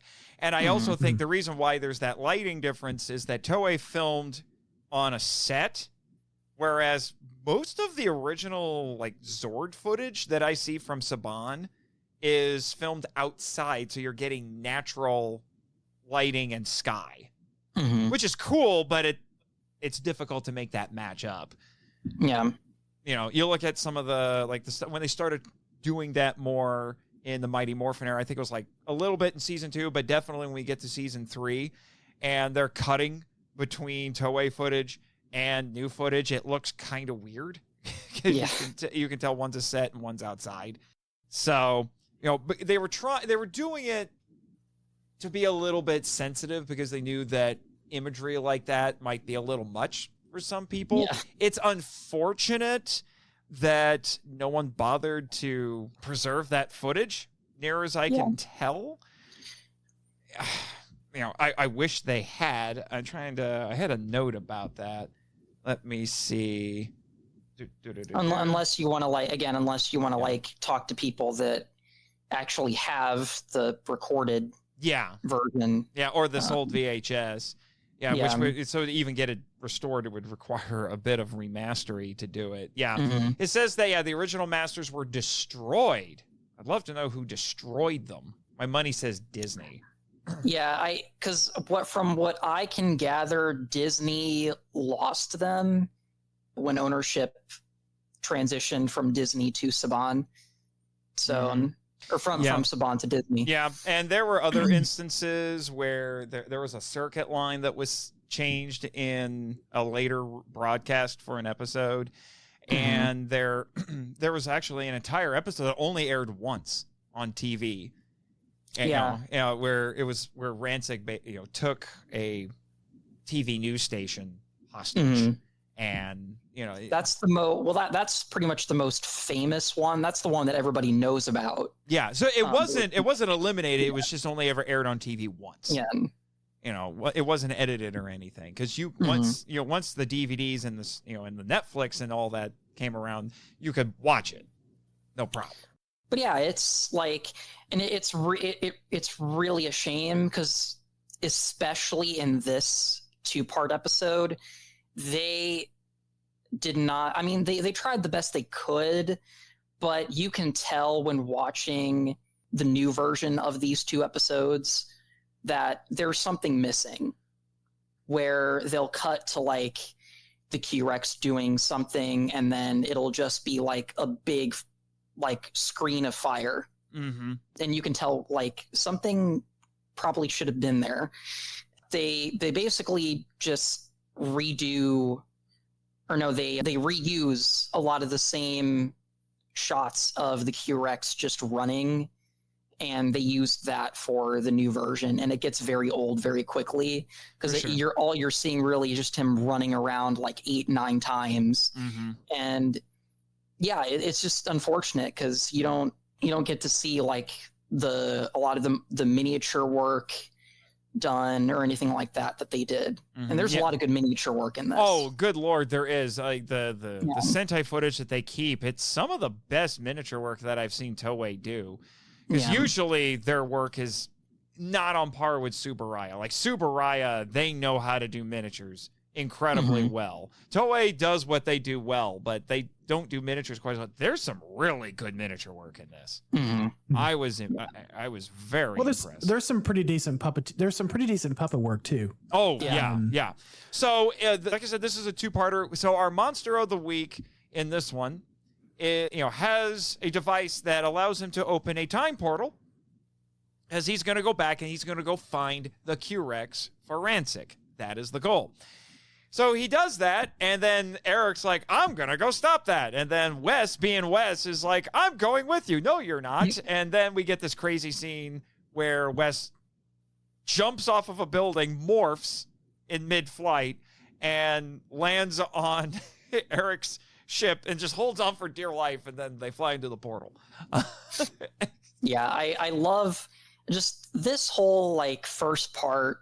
I just love when they're just like bickering to each other and just like trying to work things out, but they're clearly like not interested in talking to each other. Oh no, not at all. And this is a great story device where if you want to force your characters to talk to each other and work out their issues, you throw them into a dangerous situation. Put them into a situation where they can make that happen. Yeah. Where they're trying to do one thing, but then the personal stuff keeps getting in the way, and then they just start bickering. So it's a really nice setup. But then when we get to prehistoric Earth, which they get the timing of it a little bit off, I might add. That was a note that I found. Is there, like the big dinosaur nerd's gonna be like, well, actually, they got the timing off. Yeah, whatever. And I'm probably gonna get canceled for that. But like, I really like those people annoy the crap out of me. Like, I cannot tell you how much that annoys me. Just like, oh my God. Please. Yeah, but we get to one of the most interesting things, not only in this set of episodes, but in this entire series, I think. We get stop-motion dinosaurs. Yeah. That look, that were definitely done in the Harryhausen tradition. Not as good as Harryhausen. Well, I also did some digging last night because I thought for sure like that T-Rex looks oddly familiar. Does anyone remember the show from the 90s? It was like 1991 or something like that, like Land of the Lost. Does anyone remember? The second version, I think. Yeah. The second version, right. Yeah. The one that played on Disney and ABC back in the day. So that T-Rex looks weirdly familiar to the puppet used in that show. So I was thinking, what was that kind of, I thought maybe for a second that was sort of produced by Saban. It wasn't. It was produced by Croft Entertainment, I think. But I thought I could have sworn for sure that was the same puppet or the same T-Rex from back in the day. Although, given how old it is, or given the time frame, like the 10-year time frame from this, I bet that puppet probably wasn't even in great shape. So probably not. I did do some digging. Like I said, I read the credits, grabbed some names, and tried to do a little bit of digging, see if I could find anything. And near as I can tell, the special effects are credited to a gentleman named John Bordeaux. And then the visual effects supervisor is credited as Richard Kerrigan. Now, those are specific people's names. And then I saw one that was called Modern Video Film Visual Effects Supervisor, who was credited as a gentleman named Jason Spratt. And then the lead Modern Video Film Visual Effects lead artist was Jeff West. And then I saw later that it said post-production was handled by a company called Modern Video Film Inc. So I looked up Modern Video Film Inc. and discovered that they are a company in Hollywood that does post-production and special effects work in film and television. So I'm guessing that they are the ones behind the stop-motion dinosaurs that we see in here. Yeah.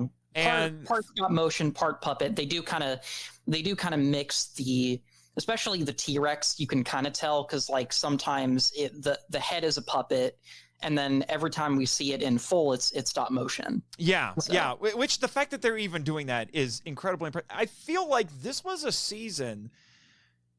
As much as, and I don't know if we brought this up when we did the Power Trip episode on this season, Michael, but as much as Ranger Nation bemoaned Saban for how cheaply he would try to make Power Rangers, this season had money thrown at it. Yeah. Like they're doing a lot of new footage, a lot of new special effects. Like, it's not cheap like to do stop motion dinosaurs. Like I said, this was not in the Sentai. Mm-hmm. So, if I'm not mistaken, didn't Jackie Marchand tell us that Lightspeed Rescue was the most expensive season? I think of that. I'd have to go back and listen to the interview, but yeah, of this particular era, because everything was shot on location. Everything was you can watch Lightspeed Rescue and tell that a lot of it was actual like American footage. So. I mean, the special effects for like if we're talking about the dinosaurs and getting really granular here, they're good. They're not tremendous. They're good. No. They're what you would expect for a kid. They're what you would expect for a kid show in the early 2000s. Well, TV, I would say. Yeah. My gripe comes with, and this is obviously very nitpicky. My gripe comes with the T-Rex in scale, like the head, like how large in comparison to Eric that the T-Rex is, when in reality the Tyrannosaurus was not. It was big, but it wasn't that big. Yeah. Mm-hmm. Yeah, they're going for drama, not realism here. Oh, high drama. Very high drama. You know, it's not meant to necessarily be a T-Rex, it's a monster.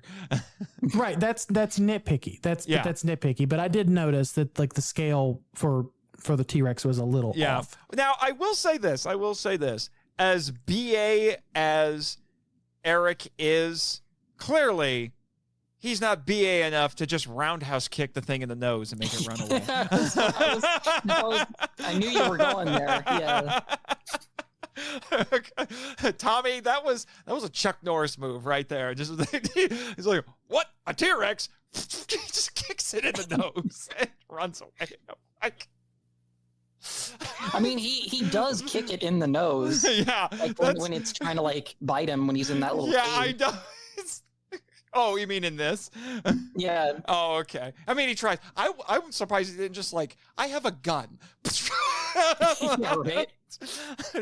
Just shoot it. You know, and he's like, it just starts running away whimpering because it's like, what is that? It bit me. Oh, well. So near as I can tell, these are the gentlemen, and that is the company that is responsible for these effects. For what I'm understanding, I couldn't get into it. I didn't quite have the time, and some of the articles were behind paywalls. But apparently Modern Video Film Inc. has been running into a lot of financial difficulties and a little bit of controversy. I thought they were defunct. I thought they were defunct. Well, they're either defunct or they're in the middle of going defunct. Defunction? Yeah. Yeah. They're in the middle of defunction? Defunction, yes. Quite. Anyway. So then, we get introduced to your favorite Zord, Wynja. Yes. The Q-Rex. I love this thing. Yeah. I mean, the Dragon Zord is cool, but man. Yeah. It was tough. The Q-Rex doesn't have nearly the personality as the Dragon Zord does. But I mean, it's a pretty cool effect. I would debate that. Dragon Caesar has personality. Yeah. I mean, you can see a lot more expression with the body language with this compared to, say, Dragon Zord, where Dragon Zord, he does, I mean, obviously in the Sentai, he does a little bit more emoting, but from what I remember in Mighty Morphin, he doesn't really emote very much. Really. He's just kind of like... Not really, no. Yeah. Whereas here... It seems as though in Mighty Morphin, it seems as though they just played the same sequence of movements and shots over and over and over. The with Sentai dragons. did that too, though. And well, I'm not talking about like his emergence from the bay or nothing like that. I'm talking about just in general interactions with the monsters and other Zords. Yeah, for sure.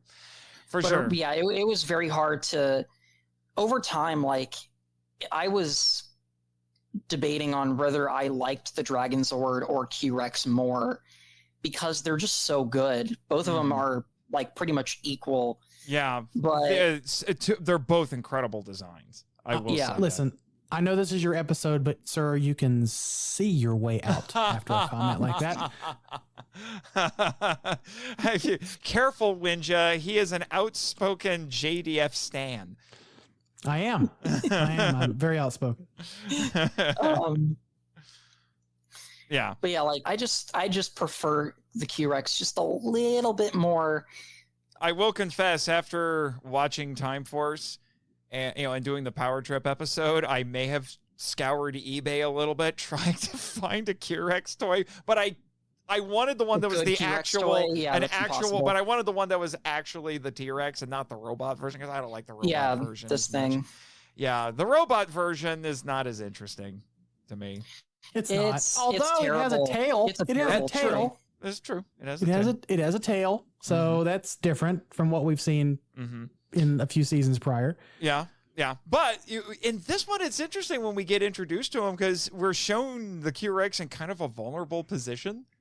it clearly has a personality. Like, it's a machine that does stuff for Time Force in the future. It's clearly an animal with emotions. Yeah, but you can clearly tell, like, he walks around like a dinosaur would.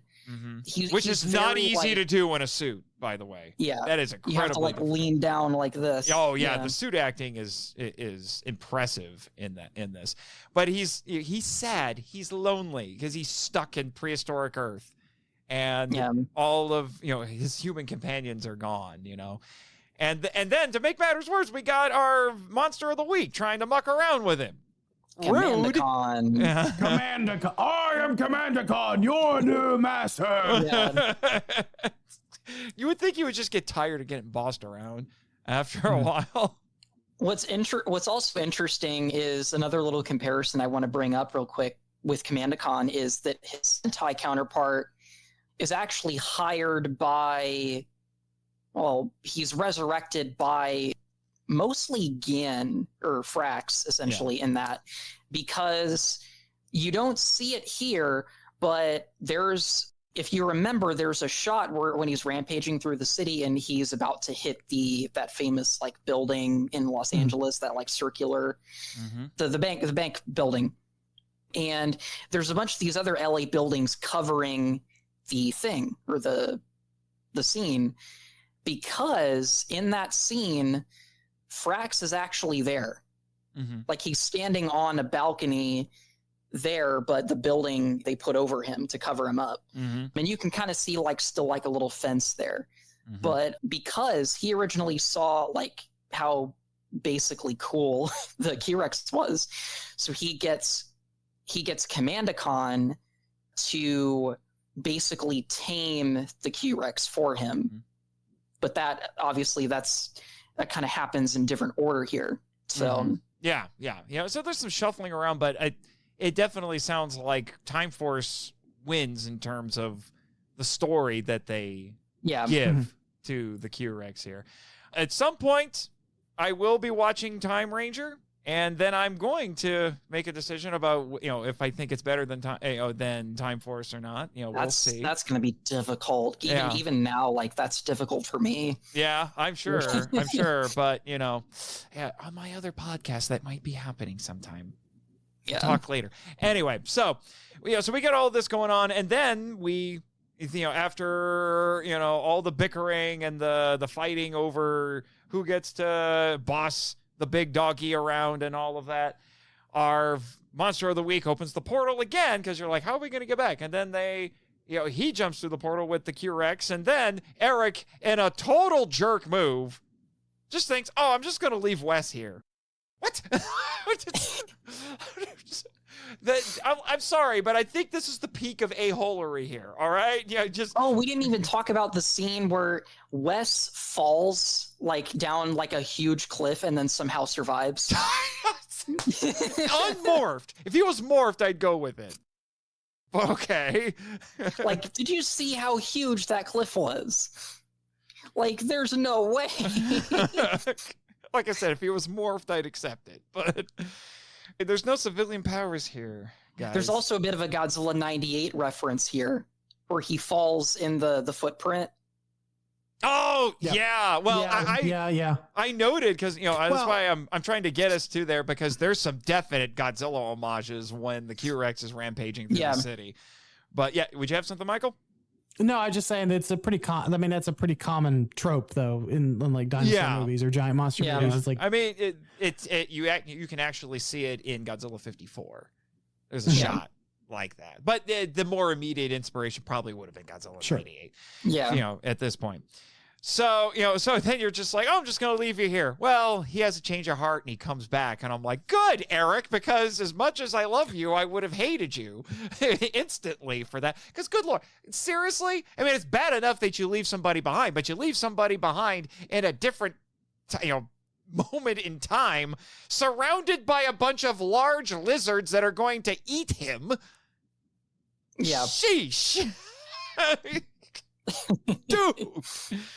Although there's no room on that ship, so he just like makes him. So he's like, well, you got, Wes just has to morph again and hold on for dear life, because this thing's not built for two. But then, like I said, we get back to the present, and that's where we have some of the cut footage is during this sequence. And we get a moment that I swear, like the Q-Rex goes after a train. I'm like, this is Godzilla. Yeah. you can tell where they were going with that. Like, that's like the coolest shot of this whole thing. I don't know if you remember, but I even commissioned Matt Frank to do a sketch of that. Oh, where he's picking up the train? Yep. Here, I'm going to go grab it real quick so you can see it. Oh, he's got more. Got more show and tell. More show and tell, guys. More show and tell. Show and tell. Oh. What you got there? That's my alarm. Oh, you got to get going? That's my alarm. Apparently, my flight is just now getting ready to board, so I have to scoot. Okay. Oh, okay. Thank you, Jet, for making arrangements. If that's what. Does Michael have to go? Yeah. His alarm went off. Jet made arrangements for your jet, huh? Oh, that's splendid. Jet, can you do me a favor? Can you give me a lift to the airport? I know you're kind of probably busy with this whole thing, but I have about 15 minutes that I got to get to the airport in, and I don't know if I'm going to make it in time, given the situation with the parking and the traffic on this island. So. Any way you could give an old friend a lift? Oh, I appreciate it. I hope you've got a good grip if he's going to literally fly you there. I mean, I've lost some weight over the last few months, so I'm probably not going to be that heavy anymore. But I appreciate it. If you don't mind, wait for me outside, and I'll meet you out there after I wrap up with these two yahoos. Okay. Yeah, well, I know you got to go right now, so I'll let you do your shameless self-promotion right here. I don't have any shameless self-promotion. I don't have any shameless self-promotion. I don't. It feels good to not have any shameless self-promotion, Nathan.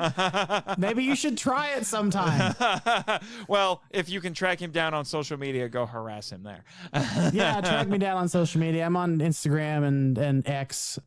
There amongst all of our Tesla driving overlords. So I'm there. Wynja the Ninja, Elon. It was a pleasure. I'm sorry I have to cut my time here short, but duty calls, and Nathan, I'm sure that I'll unfortunately maybe someday talk to you again.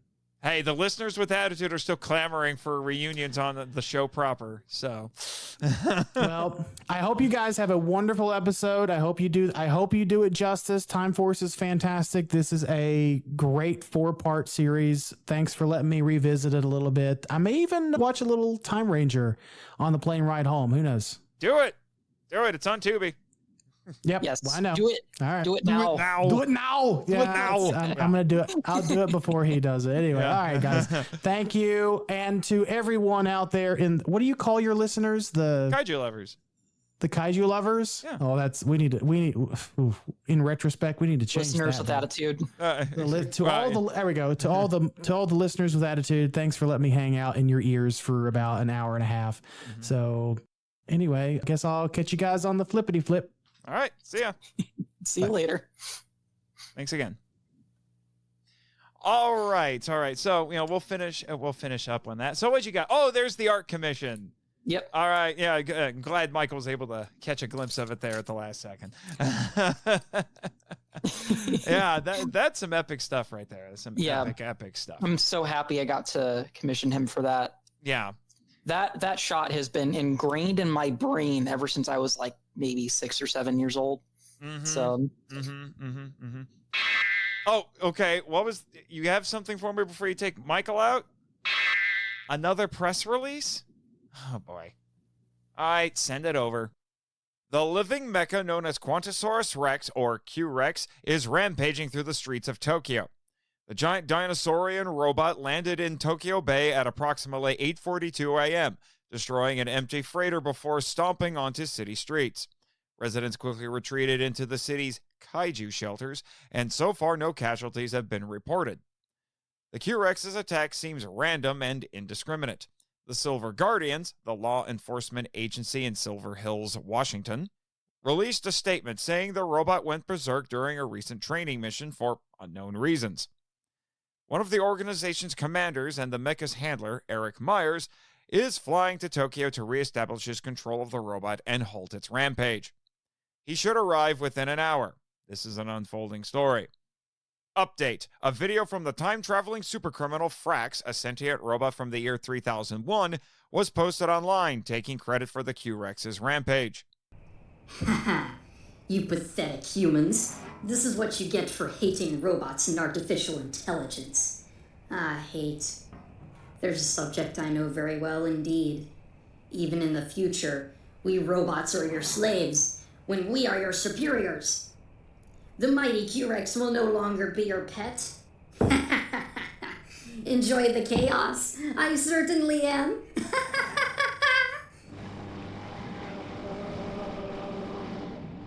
Destroy it all, Q-Rex. Show them your beautiful, magnificent power.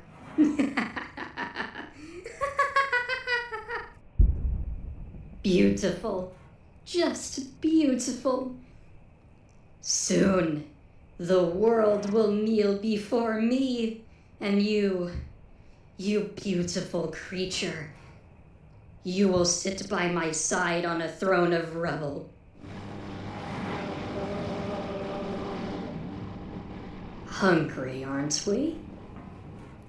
Feast. Feast as much as you desire, my beautiful pet.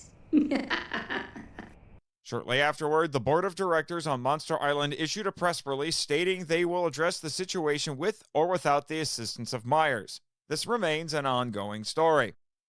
Well, makes me glad we're here. Yeah, for sure. It doesn't sound very, very, very fun. Yeah, well, Tokyo is very well prepared for kaiju attacks. You know, that's why they have those shelters. You know, you've seen Pacific Rim. You know about their shelters. They're very good at dealing with these things. Maybe. Yeah, well, yeah, but time terrorists. How many time terrorists are there in the world? We got the Futurians. We've got this robot. Good freaking Lord. Anyway, we need to finish up what we're talking about here. So I forgot that in my notes, I basically conflated both of these episodes together because it looks like, yeah, all of my notes are about the same thing. Because I think at the end of part 1 is when they go back. It's when they get back into the portal. And then part 2 is mostly in 2001. Mm-hmm. When they get back and, you know, dealing with all the stuff we have there. But like I said, yeah, the effects in here, this is some good stuff. Yeah. This is some really, really good stuff. Something else that one of the most famous shots that was cut was where he's like doing this to one of the buildings at like a corner, and there's like clearly Japanese people in the footage running away. That's a shot from the Japanese footage that was cut. That's probably the one you'll notice the most.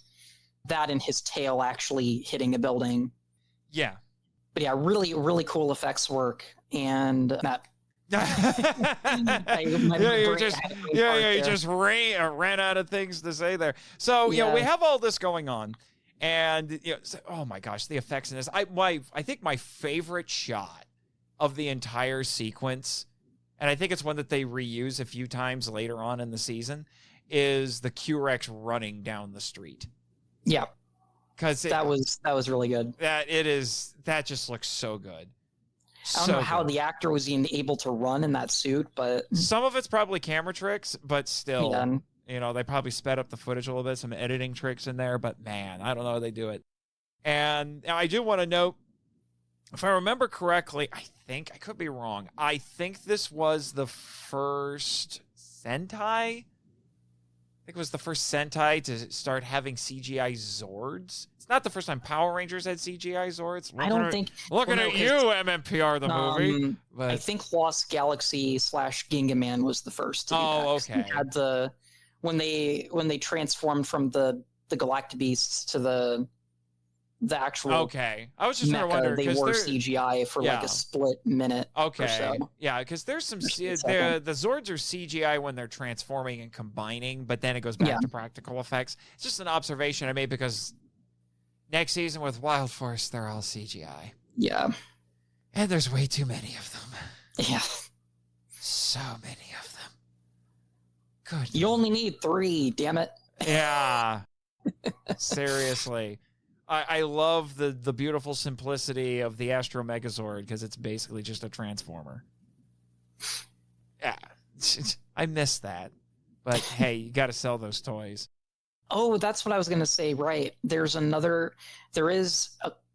one American scene in here that was cut, and that was when Trip is like watching the Q-Rex hit like a building. Yes, that was the shot that I most vividly recalled. Me like, I don't remember that.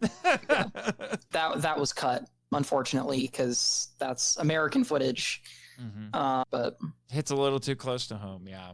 At least at the time. I don't think people would necessarily be bothered by it now, but yeah. I mean, thinking of it now, it's like that censorship was kind of silly. A little bit. I said, it probably made sense at the time. It's kind of like how if there was a trailer for the original Spider-Man movie with Tobey Maguire that had the World Trade Center in it. He makes a web and catches some bank robbers who are trying to escape with a helicopter, and they get caught between the webs that he strings together from the World Trade Center. And they got rid of the trailer. They may have meant to include that scene in the actual movie, because there's a scene in that movie where he's rounding up all the criminals. I imagine that's where that scene would have been. Possibly. Right there, yeah. I do know that even though they pulled that trailer, but you can watch it. It's on YouTube. You can watch it. It's actually a pretty good trailer. Yeah. But, Sam Raimi did make the decision to not remove the trade towers as they're in some background shots because it's New York. It's unavoidable. Yeah. So, he made the decision to keep them in there where some people were digitally removing them, and I'm glad that he stuck to saying, no, we're going to leave them in the background shots. Yeah. We won't use that trailer and we won't use that scene, but we're going to leave them in the background. I can respect that. They also do it where when the time shadow is summoned, sometimes he's standing on top of 2 towers. Yeah. But some of that got removed in some episodes. Yeah. So. Yeah. And then, we get to the end of this 2-parter and we see the mysterious man who's monitoring things. He's the one who sends the time shadow. And,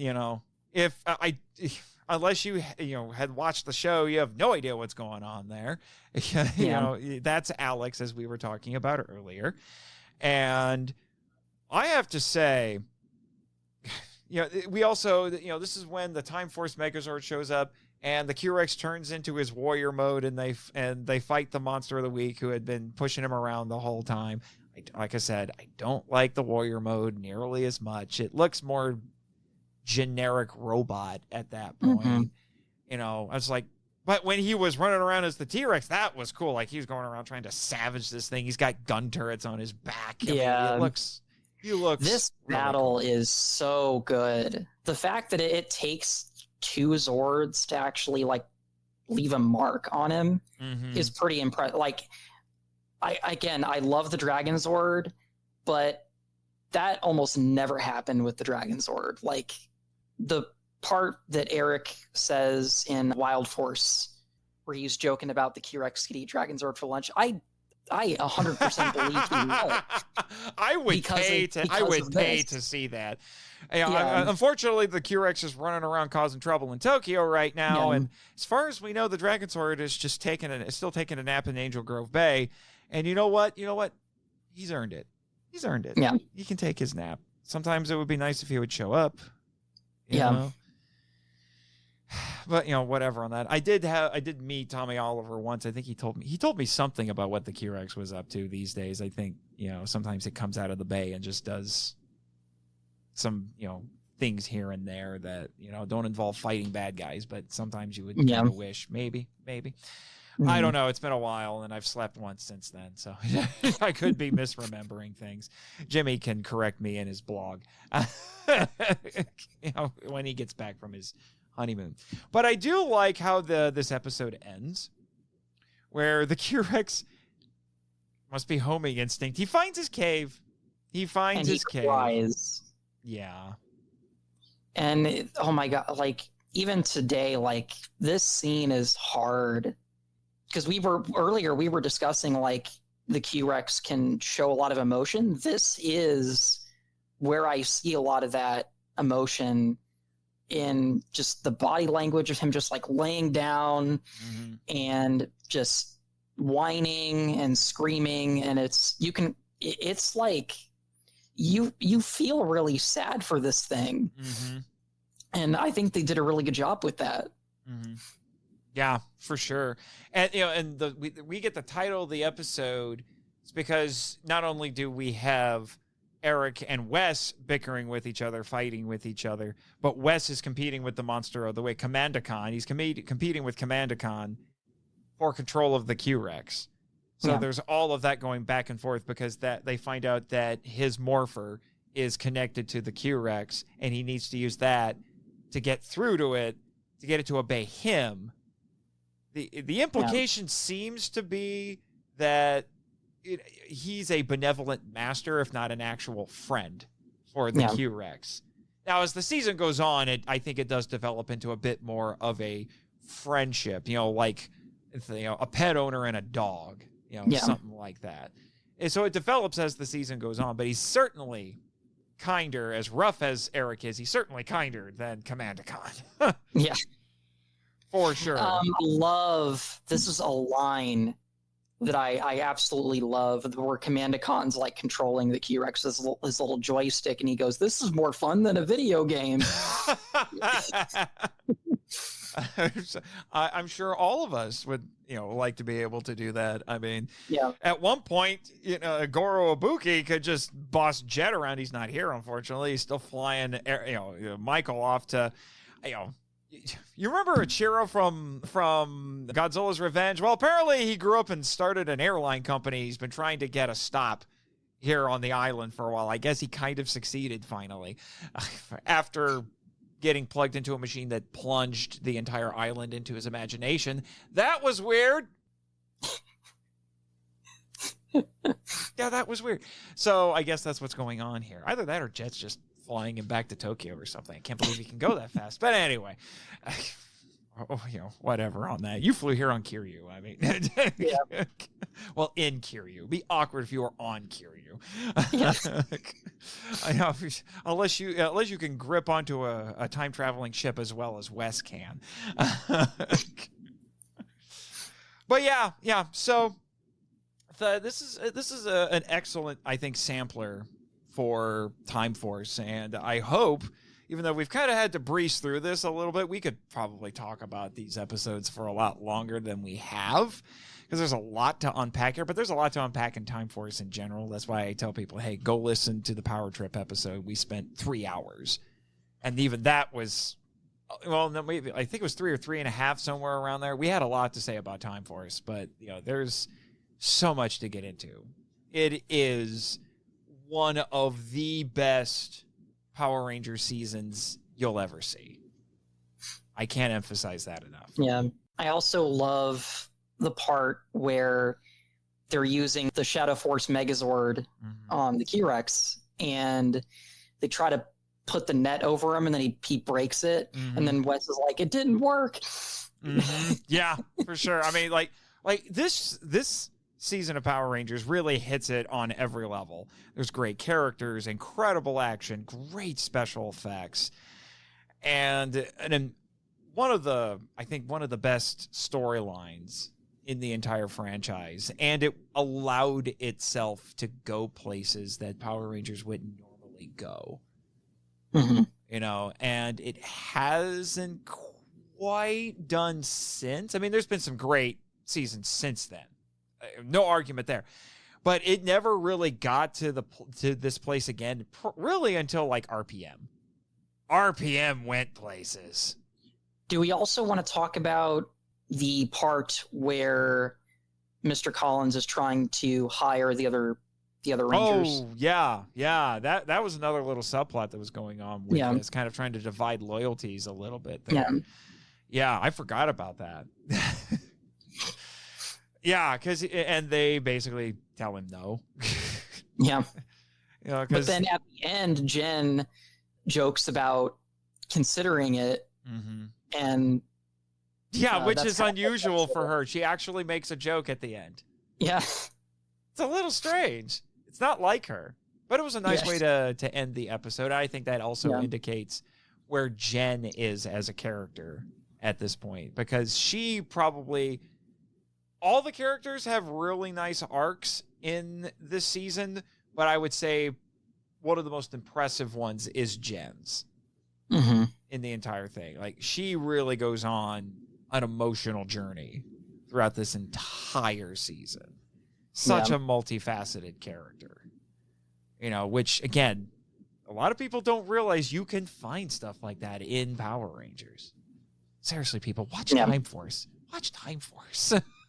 Please watch Time Force. It's this close to just being a primetime drama. Seriously. You know, just like RPM with some minor tweaks could have been a show for grown-ups. Yeah. Really minor tweaks. Like, it's this close. Yeah. Yeah. Any final thoughts? Wynja the Ninja, sponsor of today's episode. Not really. Just go watch this show. Go watch this episode or these episodes. It's really good. A lot of great character stuff. A lot of great action. Go watch Time Ranger as well. Time Ranger is also great. I love seeing people talk about this series more, because the fact that this is now kind of becoming its own popular thing as well, because we just a couple of years ago we got a comic spinoff of it. Yep, I read it. But yeah, I'm just happy to see that happen with a good of a series like this. Oh, for sure. So, for sure. All right, let's start wrapping things up for ourselves. Another press release? All right. I'm glad you got back, by the way, Jet, but, you know, okay, fine. Send me this last one. At approximately 10:57 a.m., the Q-Rex's rampage in Tokyo was halted thanks to the intervention of armed drones from Monster Island. They were launched by the island zookeeper Richard Becker, who for the last few months has been coordinating efforts to recapture several kaiju that escaped the island. He said, quote, "I had to interrupt my friend Jimmy's honeymoon to figure out what was making this Robo-Rex go crazy. Turns out there was a control device on the back of his neck. Jimmy then explained how to program his drones to neutralize the gizmo." End quote. The drones engaged the Q-Rex and destroyed the control device. With the help of Eric Myers, co-leader of the Silver Guardians and the Q-Rex's handler, the mecha was put into quote-unquote sleep mode.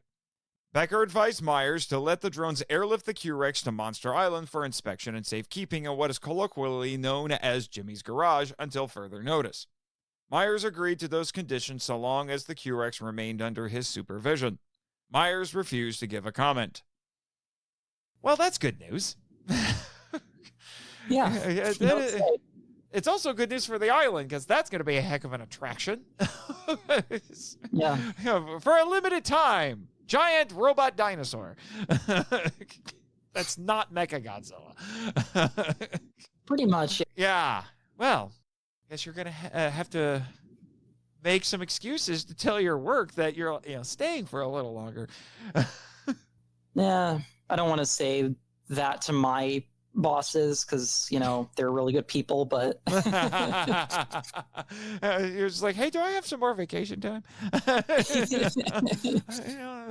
Why is that? Giant robot dinosaur. One of my childhood heroes. Something like that. Okay. Well, let's start wrapping some things up here then. Like I was trying to say before another press release came through.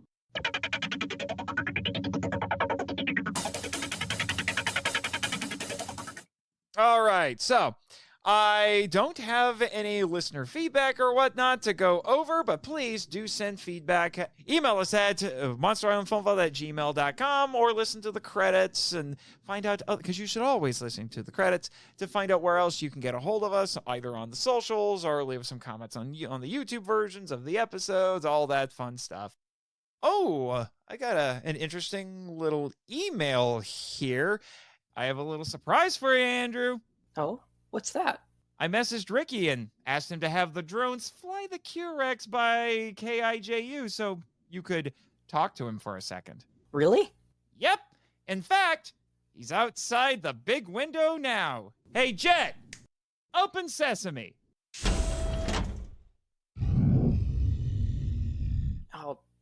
Nate, Jet, thank you guys so much.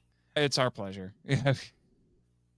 I understand. It's a little, you're meeting one of your heroes, so it's a little speechless. Hey, big guy. Hey, buddy. I know you got pretty banged up, but I'm glad you're okay now and things are good. Yeah. I worry about you a lot as well, and glad that you're okay. Look, a lot of people don't seem to appreciate you, but I do. And you're one of the coolest swords ever. I mean, you can eat that dragon sword for lunch. I mean, I believe it. I do believe it. You can go to Tommy and tell him that. All right. You're going to make us all cry here. All right. Yeah, he's got to go get fixed up now. So, as nice as this is, we got a show to finish up here.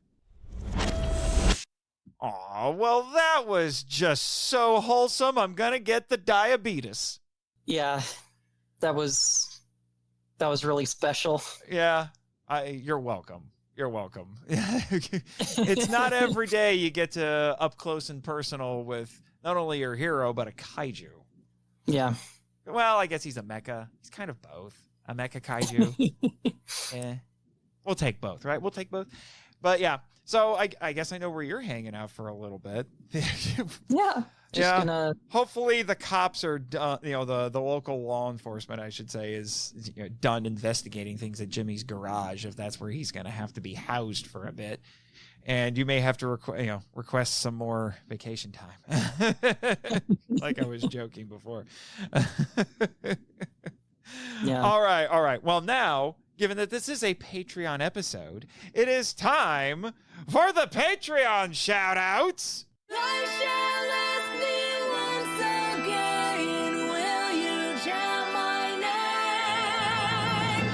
Danny DiManna!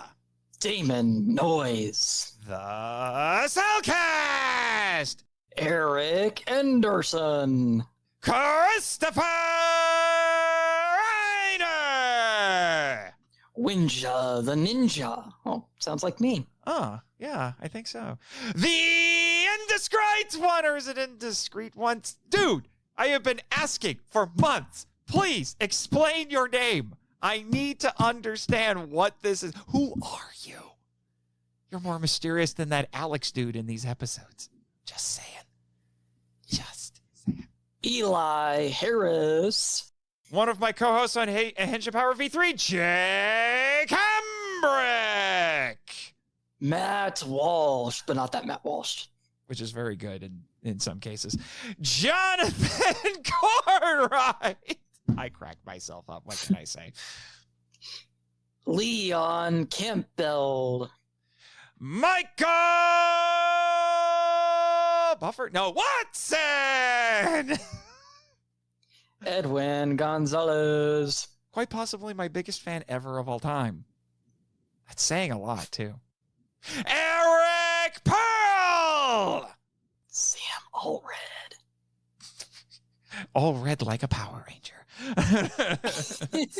Or it's like, ever seen, I think it was a Catch Me If You Can. Oh yeah, Allred. I think that's Catch Me If You Can. It could be wrong. Correct me in your blog, Jimmy. TofuFury!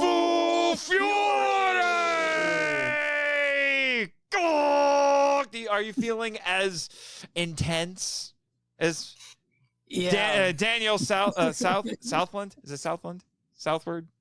Southworth. I can't. Why does nobody agree on his name? Anyway, Southworth. I'm feeling as intense right now. That's hard to do. He's a very intense individual. I'm just saying. All right. So, really quick, got a few episodes here that I need to make sure I plug, because now we are living in a post-episode 100 world. MIFV is in triple digits. That's wild to me. Yeah. We are in triple digits.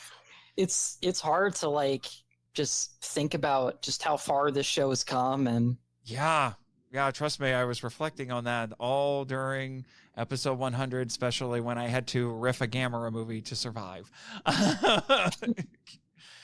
Yeah, I'll tell you about it afterward. Things got a little crazy. But I will be getting back to the Monster Island World Tour. No, I did not quit my job. My boss has sent me on a fetch quest. At least I get to see the world. But we're going to Copenhagen for some Tivoli nights with executive producer Damon Noyes for an episode he has been clamoring for years. Reptilicus.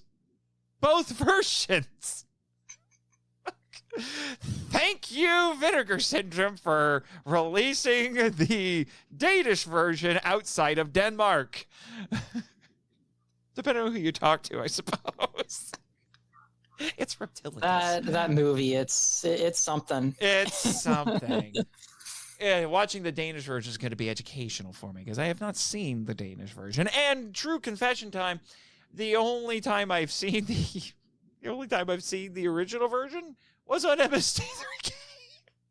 And I know they made edits. Oh boy, sir. Paper mache monsters. It's just I don't want to hear anyone complain about Japanese special effects ever again. Paper mache monster!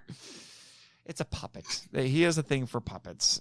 Damon does, so that's another reason he's requesting it. And he has a very nostalgic affinity for it. And I think, from what I've been able to gather from him, it's very much a guilty pleasure. It's kind of like, pretty much like me with Reptilian. You know, that's yes. a guilty pleasure for me. Yeah, Reptilian. That was an experience. I had to watch Jimmy save the world from aliens again. Somehow, Psychor Mark II was worse than Psychor Mark I. And by the way, how come you guys did not invite me on? Arrangements had been made. I'm sorry. You have this, and I'm sure you're going to be requesting like equally as bad Sci-Fi Channel movies in the future. I've been preparing myself. They have a charm. What can I say? Yeah, they have a charm. I understand. But because we had to, we have episode 100 kind of thrown in there, you're going to get not one but two Monster Island World Tour episodes in a row. So I won't get to spend as much time in Copenhagen as I normally would, but we will be going to London to meet the co-hosts of the Record All Monsters podcast to talk about a 1961 British kaiju movie, Konga. I've seen it one other time. It was for Kaiju Quarantine. I am steeling myself to get through it because I won't have other podcasters with me to riff through it. I don't think I've seen like any of the King Kong like knockoff movies. I own a couple of them, but I haven't seen them yet. Well, no, technically I've seen it kind of counts, the King Kong versus Godzilla Asylum knockoff. Oh, Ape versus Monster. Ape versus Monster, yeah. Yeah, the Konga's kind of icky. It's got a mad scientist who likes his young assistants konga a little too much. Oh, no. That sounds bad. Oh, it's, like I said, it's a little icky. Konga came out the same year as Gorgo, which is definitely a better movie. Yeah. Definitely a better movie. But yeah, so we're getting into the British leg of the Monster Island World Tour. But, I got to jump back through the Hollow Earth network to get back to Ubermogro because it might still be in Norway after Troll Hunter. I think it's at an airbase right now. Hopefully nobody broke into that, unlike Jimmy's garage. Okay, I'm done complaining. And now it's time to do the apparently meme-tastic shameless self-promotion. So, go for it, Wynja. Your first time here. You're the guest. Shamelessly self-promote. You can find me on the hellscape that is Twitter. Or X, whatever you want to call it. I'm not calling it X. I am not calling it X.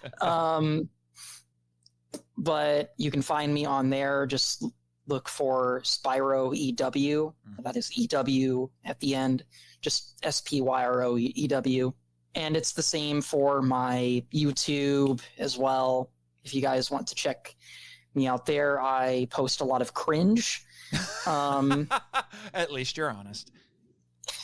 Just either me babbling nonsensically or just having some brain farts here and there. And so there's that. And what else? Oh, you're on Discord. Yeah. Same username. Yeah. If you guys want to talk with me there, you can. Mm-hmm. So. All right. And then obviously go follow the Film Vault on all the socials. Check out our website. Join the Patreon for as little as $3 a month to get shout-outs like we did earlier. Listen to the credits, like I said, to get further details on that. Also, check out my spinoff / sister podcast to the Film Vault, Henshin Power V3, where 3 friends have 3 minutes to talk about tokusatsu. That one's TV focused. And, we just wrapped up our coverage of the original Ultraman. And by the time this gets published, after some nice post-production work from the broadcast version, we will be in the middle of covering Kamen Rider 5s. So, I co-host that with patrons Christopher Riner and Jake Hambrick. Also, check out my author website, nathanjsmarchand.com, if you want to read what I do besides listening to me on the podcast. I've got some kaiju books that you can read, like Destroyer, which was a novella I co-authored with a couple of my writer friends, and I've got some short story collections that have kaiju stories in them. Also check out Giant Bug Cinema, which was a collection of essays about movies with giant insects that I contributed to. I unfortunately came into that project so late I got saddled with Monster from Green Hell, a 1950s movie set in Africa with giant wasps. I guess there are worse things in life, but still. I'm also a contributing writer to the best kaiju website on the internet, Kaiju United. And I am a member of Carl Dutton's stable of actors over at Scyther Inc. Productions, producing such audio dramas as X-Men the audio drama, Power Rangers the audio drama, etc., etc. In fact, I might have created my own dang episode featuring a certain snarky bonehead we heard earlier, unfortunately. Anyway, that's all I've got for today. Go away. Oh, wait, I stole somebody's tagline. I'm sorry. Anyway. Thank you once again, Wynja, for making this episode possible and for your generous patronage. I don't take that for granted from you or any of the other patrons that I have who are giving me their hard-earned money in order to make this show possible. Your podcast is definitely one of the very few things I would actually donate to as a patron. I love this show so much. It's so fun to listen to. Mm-hmm. Just you and the other guests you're able to get. And it's one of the very few podcasts I can actually say that about. That warms my heart. It really does. All right, so before we all start crying, let's land this plane before more crazy things start happening. Plus, you have a robot dinosaur to go hang out with for a little bit. So, with that, Jet, cue the credits.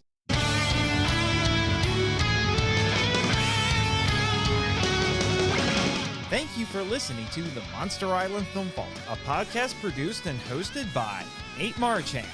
Our executive producer is Damon Noyes. If you want to be heard on the show, we'd love to hear from you, so email us at monsterislandfilmvault@gmail.com. Follow us on Facebook, Instagram, Twitter, YouTube, and TikTok. You can also follow Jimmy from NASA on Twitter and our many colorful characters using the links in the show notes, which are on our website, monsterislandfilmvault.com. Don't forget to join our official Facebook group and Discord server, The Markalite Lounge. Our podcast logo was designed by Rebecca Hudgens. Follow her on Twitter and Instagram at super_r_illustrations. Sound effects sourced from freesound.org and created by JP Gant. Our theme song is Wanderer on the Offensive, live edit by B33J, Sarax, Juan Madrono, and Nonsensical Lexus, which is a remix of Counterattack and The Opened Way by Kowatani from Shadow of the Colossus. Additional music includes Every Country Has a Monster, performed by Jonah Ray, and Chant My Name, a cover by Second Archive of the song by Masaki Endo. All film and audio clips belong to their respective copyright holders, and no infringement is intended or implied. Please rate and review us on Apple Podcasts, Spotify, and/or Podchaser to spread the word about the show. You can even support us by joining MIFV Max on Patreon. MIFV is a Moonlighting Ninjas media production and a proud member of Pod Nation. Sayonara!